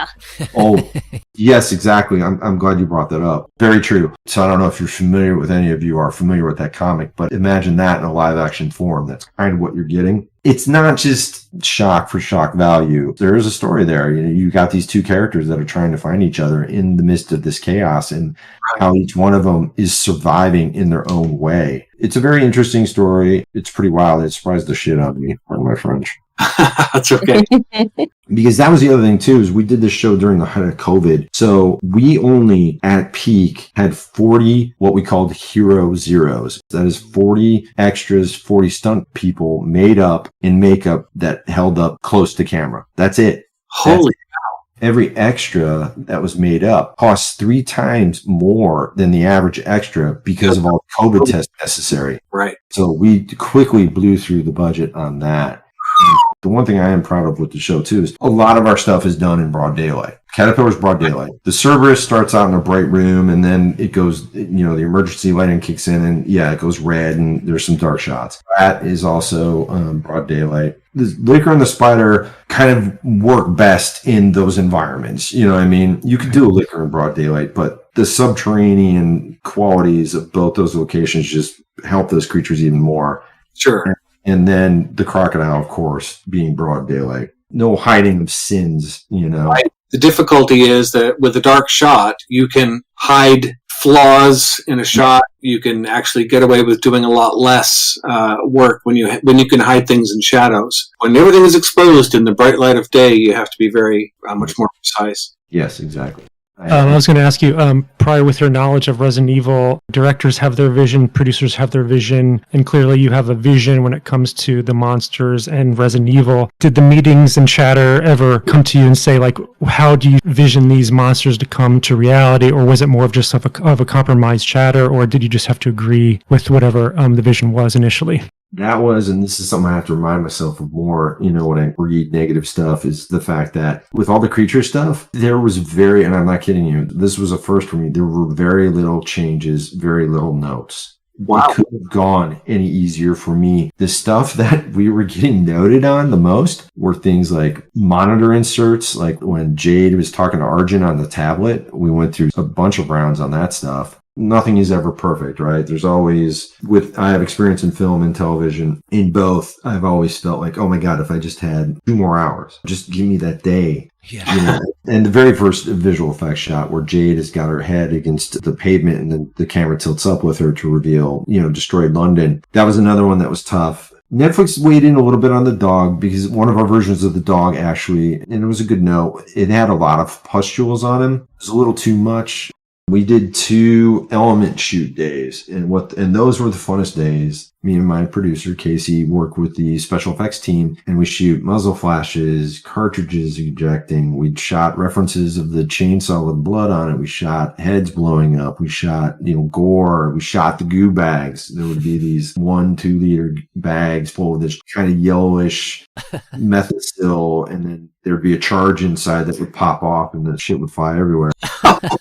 Yes, we did 2 days of that, because the other interesting thing about the show is like not one muzzle flash, not one gun firing is real. That is all us. The umbrella weapons were all 3D printed, so we had to kind of build a system where, we added muzzle flashes, then we also had to show the casings ejecting out of a port side of the weapon. And then with the pistols, we had to do the slide animation in the whole 9 yards, because all we had is like when Baxter kills Tate, that was just an airsoft gun. If you look, you can actually see the little CO2 or whatever in the air because it was cold. How did you like working with Constantine? Oh, they were fine. They were fine. I was mostly working with a guy by the name of Colin Scully, one of their creative executives. And then one of their heads, Robert Colzer, who's been on the films and stuff. He would weigh in on things. Honestly, it got to a point where we heard very little from them even. Did they weigh in on anything like as far as creative producing, or was it more or less the non-creative aspect of that? With Netflix, it was mostly about the editing and making sure that they felt like, nothing should take too much time. They would submit notes on, you got to tighten this up. You got to cut this down. You got to cut this down. I didn't necessarily agree with that. Some comments that I've seen are people wanted, they wanted more, they would have liked to have seen more, I would have liked to have done, it was not an easy shoot. It's hard to source things there in South Africa if we needed any kind of equipment. Right, Batgirl, you've got the next question. What was your favorite and what was your most challenging visual effect for the production? I have quite a few, boy. The most challenging is easier because I kind of spoke to that, bringing the Cerberus to life for a litany of reasons. And then as far as favorite goes, I don't think I have a standalone. Which is great. I have 10 or more, it sounds like you're equally proud of them all, and they all do look fantastic. Yeah, exactly. I'm proud of the crocodile. I'm proud of the caterpillar. I'm proud of the caterpillar because the caterpillar was, something that, like I said, various people wanted to just get rid of. That sequence would have been horrible without. I am proud of the lead into that too. The burning. That was the other. We didn't really talk about that, but that whole defense perimeter thing. I could talk for an hour about that location. The fire retardant, when the fire stops and then it switches over to the fire retardant, it was very windy up there. And what ended up happening is that fire retardant was supposed to blow forward, but because of the wind, it all came inside the circle. Oh. Yeah, and there was no taking it back. At that point, that shit contaminated everything. Oh, man. Rion, his dick face, he was caked in it. All the other Zeros were caked in it. We had to create the extension for it going the other direction. And backing up, when he walks through the flames, he was a CG digi-double, and that was all done digitally by Rodeo, him melting on camera. Wow. That was all digital. Holy cow. Yeah. I've said it before, and I'll say it again. Movie making is so difficult. Yeah. So complex. Yeah. It blows my mind that anything ever gets finished. It's funny you say that. That's the hardest part, when people I don't mind any criticism, even if it's visual effects. But when I'm reading stuff like, oh, it's dog shit, it sucks, it's trash. It's like, okay, why? I don't mind hate as long as you just do yourself a favor, do me a favor, expand on it and tell me. Yeah. If it's just going to be a retread though of like, oh, it's not the games. Then there's, of course, with this show, there was the whole discounted out of hand because it's not the things that they wanted. And they're not taking into consideration the work, the complexity, all the things that go into making every TV show and every movie. I've learned to never say something looks like shit. I try real hard is never to use verbiage like that. Like, oh my God, that's trash, or oh my God, that's shit. Even if I don't like it, I never go at it like that. I try to at least approach it from like, hey, let's try this. Hey, this isn't what I was thinking. Let's do this and this and this. That's an easy thing to extrapolate to anything you don't like. A common thing, and I think you already expressed it, was the story and the writing. That's a perfect example. If you're not responding to it, or you're not getting it, and I get it. Trust me, when I read the whole, God, bringing it up, but the whole Zootopia thing and, stuff like that, I get it. For me, I'm not a writer, but the problem with references like that is it just, okay, one, you're dating yourself and it's not really necessary. And two, it's also out of time in a way. But once again, like you said, I'm not a writer, but I can appreciate certain things. But what was interesting to me over the course of this is just seeing people who haven't watched it see that and then write it off. This hive mentality of like, oh, one person doesn't like it. Okay, well, thanks. I'm not going to waste my time. And I'm like, wow, really? It's been released very much during a time where there just seems to be almost this industry of various critics, be they YouTube channels, that kind of just feed into this desire just to kind of laugh and ridicule. And there's been a lot of this I've seen with the Kenobi show, with the Book of Boba Fett. These channels just exist simply to knock things, and they're very disingenuous. I'm not going to be too specific. I don't want to give it the air of publicity, but there was one particular review I saw, and the poster for this review was a picture of the actor who plays Jade. The reviewer had purposely distorted and fish-eyed, giving an unnaturally wide nose to the actor in the shot. And I think he knew exactly what he was doing when he did that. I think at best it was an extreme bad taste, and then just proceeded to be a review that was simply just repeating negative stereotypes and not, as Joe says, not articulating the reasons behind the criticisms, just a series of slurs without actual any substance to the criticism. This industry almost of channels that are just there to exist to just knock shows. For me, what I did when I started watching it, I wasn't thinking of it, okay, this is a Resident Evil series. I was just thinking, I'm going to give this series a try. Okay. And watch the elements that come with it and just roll from there. I told my dad is a very big Resident Evil fan. He's been playing since 96. I've been sitting right next to him. He asked me, he's like, do you like it? I'm like, as a series itself, yes. As a Resident Evil fan, there are things that I do not like. Yeah. And it's story-wise. I did like Evelyn Marcus giving her a platform, just her character in general, trying to make sense of basically trying to give glory back to her family name, because everyone knows James Marcus got screwed over by Spencer. Yes. Yeah. I watched it objectively with my RE fan. Honestly, when I went to see Welcome to Raccoon City, I noticed that about myself. I went in watching it as a Resident Evil fan, and I didn't give it a fair shot. I started laughing and just sighing, and my best friend was like, I love it. And she goes, I know you don't. So this time around, I decided, let me take an objective approach, set myself back, watch this as a brand new title, and ignore the whole Resident Evil name. Yeah, there are healthy criticisms that can be made. It's just one of those things where, like, if you're on social media and you're, like, actively on that the day of some release, you have to, like, understand that you have to formulate your own opinion before you become impressionable by other people, influenced by friends, and saying it's not good. So you have this perception already that you're hard on it before you even see it. I'll listen to my friends when it comes to their opinions, but I have to come from a neutral standpoint in place before I even consider anything else, because I think today's day and age with social media, it has become that hive-minded thing, like Kevin said, where you just believe whatever someone tells you, because there's so much information, there's so many shows and movies out there, and businesses are vying for your time and attention, but there's so much out there that you'd rather just believe what your friend tells you, because you'd rather skip it if it's not worth it. But just don't believe that. You have to, like, look into it for yourself.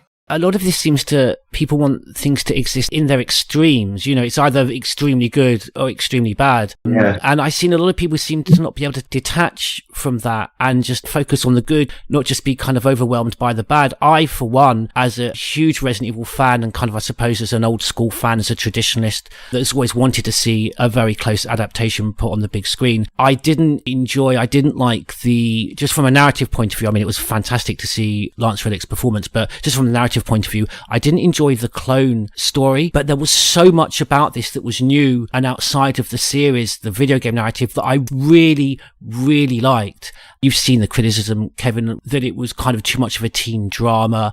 Yeah, there was one scene that I didn't enjoy for that reason, that I thought went too far in that way with the skateboard and the party, but that didn't detract from the fact there was much about seeing the relationship between Jade and Billy and how they would deal with moving to a new town. You know, because I want empathy when these characters die or something befalls them. I want to have the empathy from seeing them just living in the real world. I mean, a very quick example of this, you know, because people have criticized the pace. There was a scene when you saw Jade working on the virus and working, you know, on a sample from the that screamer's head. There's a touching moment when she discovers that Amrita's pregnant. This scene would be brought up by the critics that have said that, you know, it's too slow pace and I'm waiting for things to develop. But then when you get to see Amrita's demise, you know, it's not just like another Star Trek red shirt that's dying. I've got a lot more empathy now for the character because, you know, those scenes that built up that, talking about her pregnancy. Yeah.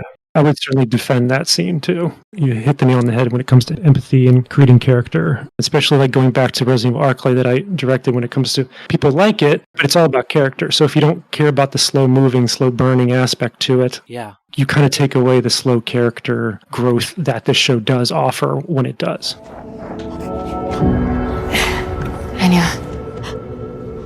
leave him. He's not yours anymore.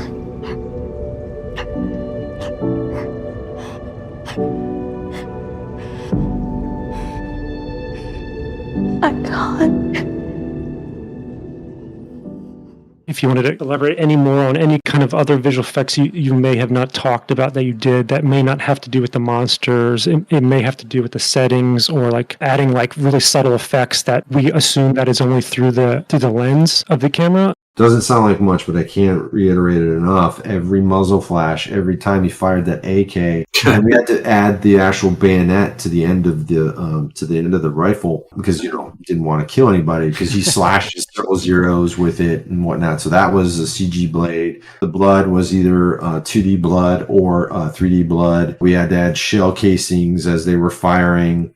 And then he runs out of ammo, he stabs a zero with it, and then he switches to the two handguns. Same thing. Anytime anybody was taken down, people just mined the action, but we had to create all the blood, whether it's a headshot or not, body shot, whatever it was. So that one took considerable amount of time and just artistry and technique to pull off. And most people wouldn't even think it was a visual effect per se. And then another sequence they did was in episode 1 where we're first introduced to the zeros for the first time, where Jade's setting down the bunny and she's in this kind of like city square type environment, and basically it's overgrown, kind of I Am Legend, you know, there's vegetation and stuff. That was only dressed up to the first story. Everything above that had to be degraded and destroyed to match that. When they come back and they edit the sequence together, I'm seeing this and the camera's usually dutched and pointed upward toward the sky, so it's catching the second and third story of the buildings, and I'm like, and no one's saying anything, and I'm like, you guys realize we have to fix this.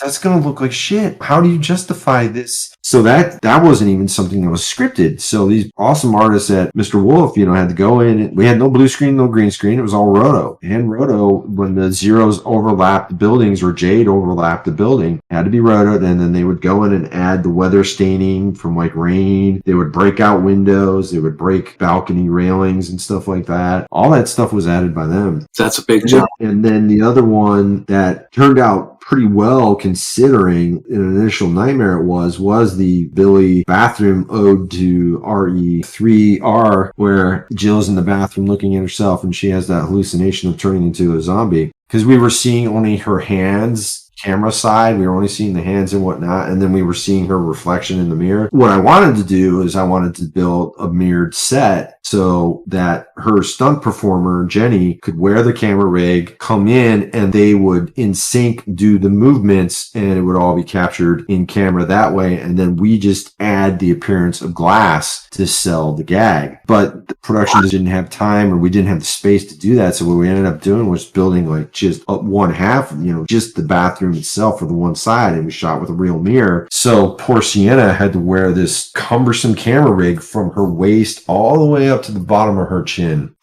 And so her complete stomach, chest, good portion of arms, completely obliterated by this rig. And we had to film it twice because we did one round with her coming in normal, and then we had to do it again with her made up as a zero. I had a company called Mars do it. Martians, Aliens, Robot, Zombies.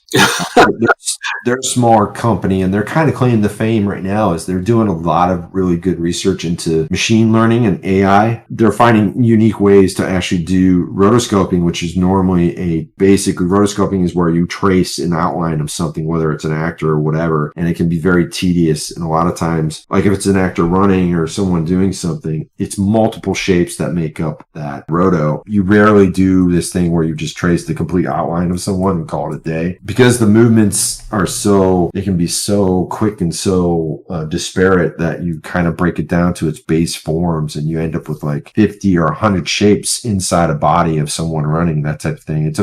It's kind of like an artistry and a technique that's looked down upon, but I have great admiration for people that do it because it's very cumbersome. It's very time consuming, and I rely on it a lot because for one, like on this show, I don't use a lot of blue screens or green screens because I don't like eliminating natural lighting. If we're outside, right? Yeah, sure. All the crocodile stuff when Billy's running, that's all roto. Yeah, it's crazy. Yeah, I'm proud of that shot. It turned out well. That was one I hammered on him hard for it. The mirror shot. We had to recreate her shirt, and it was one of those things too. As a supervisor, you have to be aware. And luckily, because what ended up happening is she wears this kind of jacket. She's got this necklace as well. So when they were putting the rig on her, they actually put the rig and the harness on top of her jacket, so it was cinching the jacket. And I'm like, no. Take the jacket off. Put the harness on her over her shirt, and then put the jacket back on. Right. At least get that for free. Yeah, exactly. I literally had to stop them, practically yell at them like, no, stop. Just please, this is an expensive shot to begin with. Come on. And they were rushing because the thing with Anna and Tamara is they were both minors. So we had very little time with them each day. Oh, right. And this is the other thing that bums me out about Shaw. I'm more bummed for them because they are just sweethearts. And Ella is a sweetheart. I mean, they're just the nicest people. I'm not just saying that, man. I've worked on enough shows, and I've worked on some legitimate turds, mind you. I worked on the Emoji Movie. Oh, well. You've never admitted to that before. Does he want to? Yeah. I can edit this out, Joe. Right. I just mentally heard dun, dun, dun. Yeah, yes, Aaron. Found your cold open, I think. Thanks, Sean. I worked the Emoji Movie. Oh, wow. Everything you're saying, Kevin, dovetails nicely with my last question here. Producers and directors are always looking for what's the next best piece of software, the next best technique. And with those improvements, with those innovations, come changes in technique. And it's a constantly evolving, movie making is a constantly evolving animal. Did you see the production pipeline for this particular project? How did you guys innovate? What was the new stuff? What was the evolution? How do you feel that this project kicked the can into the future as to how we make films?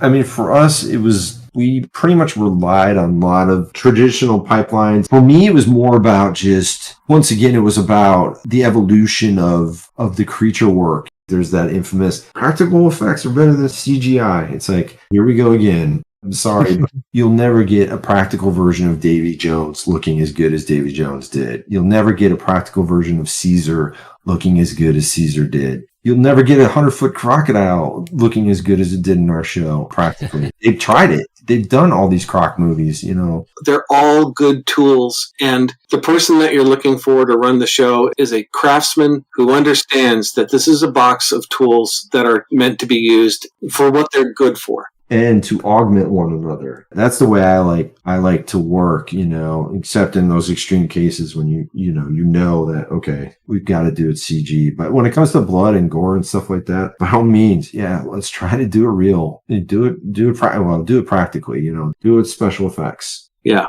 Oracle, you've got the final question? There will never be a final question. instead of an interview, you should call it an ongoing conversation.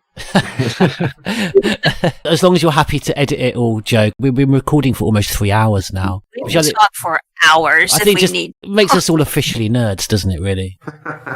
And we got to still review the show. We decided to record the review tomorrow.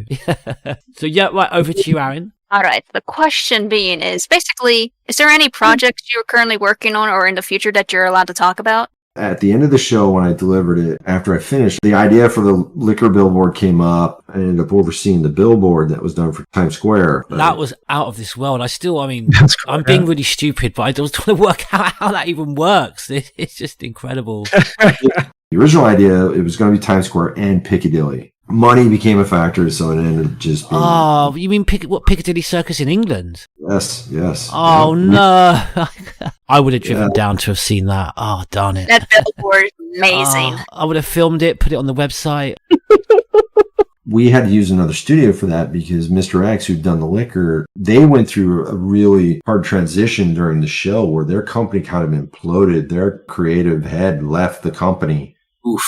And while we were doing our show... And then he went to start another company. Not before long, he started poaching people from Mr. X. Oh, yeah. So by the time the show wrapped, Mr. X is no more now. They folded into MPC, Moving Picture Company. Oh, no kidding. Wow. Mr. X is no more. So I ended up making calls around town, and we ended up with Tippett Studios. They are also the same ones who did the Book of Boba Fett and the Obi-Wan Kenobi billboards as well. What was great about this one is we literally broke that fourth wall, break through the glass and look at the crowd and that kind of thing. It's just astonishing. I finished that 2 weeks before the show dropped. And then I've just been helping with marketing and stuff like that, getting together, trying to get together before and afters and stuff like that. And then I've also been doing like consulting for Netflix. I've been breaking down scripts of other potential shows. Once again, this goes back to what I talked about, how like I have a passion for certain things. Like there's stuff out there right now that I would like, the live action adaptation of Ghost of Tsushima. I would love to be involved with because the guy who directed John Wick is doing that. I just read this fantastic graphic novel. I think it came out in 2020 called Something is Killing the Children. It's fantastic. I think it won an Eisner Award. Very cool, very dark, gory. These teenagers and these children go missing, and it's this malevolent creature that's doing it, and it's the stuff of nightmares. But that one, apparently I'd found out, was optioned by Netflix. On top of that, Mike Flanagan, whom I'm a big fan of, is involved. Mike Flanagan, he's done all the Haunting of Hill House. Yeah. Midnight Mass. Yeah. He did, I think, one of the greatest sequels ever, Dr. Sleep. I love that film. So I'm a huge fan of his. I'm pursuing that. I have wanted to work on a John Wick movie because I just want to work with Keanu. And where can people find you, Kevin, if they want to keep an eye out on your updates and what's coming up? Because I know you very kindly responded back to us when we found you on Twitter. Yeah, I try to answer. And once I get a message, it's like, yeah, I've got to answer that. You know what I mean? Yeah, I will always respond. And especially, it'll be interesting, like I said, to see what happens with this show. If there's going to be a season 2 or, you know. Netflix has a bunch of interesting things in the pipe. And then I almost did the Generation V, which was the Boys spinoff, but the timing wasn't right for that. There's a lot of stuff out there. I haven't committed to anything yet, but I am eager to get back into it. We really, really look forward, Kevin, to seeing more of your work. I, for one, hope that there's a season 2, just to see some of the special effects and for you to work on that season 2, because, as we mentioned before, these were just absolutely fantastic. Some of the best representation of the secondary infectants, of the BOWs. As fans, we've seen. Thank you so very, very much for your time, Kevin. It's been an absolute pleasure and a privilege. It's been very enjoyable, but also very, very informative to listen to yourself and Joe and Sean, of course, being in the similar industry. So thank you so much. Oh, no problem. Really nice to meet you, Kevin. Oh, it was nice meeting you all too. Thank you. I appreciate it. It was very fun. Yeah, nice meeting you, Kevin. And I really appreciated seeing your monsters come to life in Resident Evil on Netflix. Appreciate it. Thank you for the spider, finally. And that big ass alligator, come on. Yes. But come on, man. I want you to give kudos to everybody that worked on this because you all did a fantastic job. Thank you. I will do so. Just stay in touch with us. You never know. We might say, hey, you want to come back here and talk to us about this? Yeah, well, I think, should we meet up tomorrow, same time tomorrow for our Preacher podcast? Thank you, Kevin. Thank you so much. Everyone, thanks for today. Thanks, Kevin. Yep. Thank you. The thing about Evan's summation of the show, which I really appreciated, was, these things are hard to make. When you're reviewing them, try to review them with some grace and some appreciation for the effort that was put in. I'm Joe White, the voice of Chris Redfield. When I'm not surviving the horror of the Spencer Mansion, I'm listening to the Crimson Head Elder podcast. This is Katie O'Hagan, the voice of Mia Winters, and when I'm not babysitting temperamental bioweapons, I'm listening to the Crimson Head Elder podcast. My name is Richard Waugh. Just think of me as a ghost from the past. This is Paula Rhodes, Evelyn in Resident Evil 7 Biohazard. This is Michelle Ruff, the voice of Jill Valentine. I'm Reva DePaula, the voice of Rebecca Chambers. Hi, my name is Allison Court. My name is Sarah Coates, the voice of Marguerite Baker, and you are listening to Crimson Head Elder Podcast. Wanna come to dinner?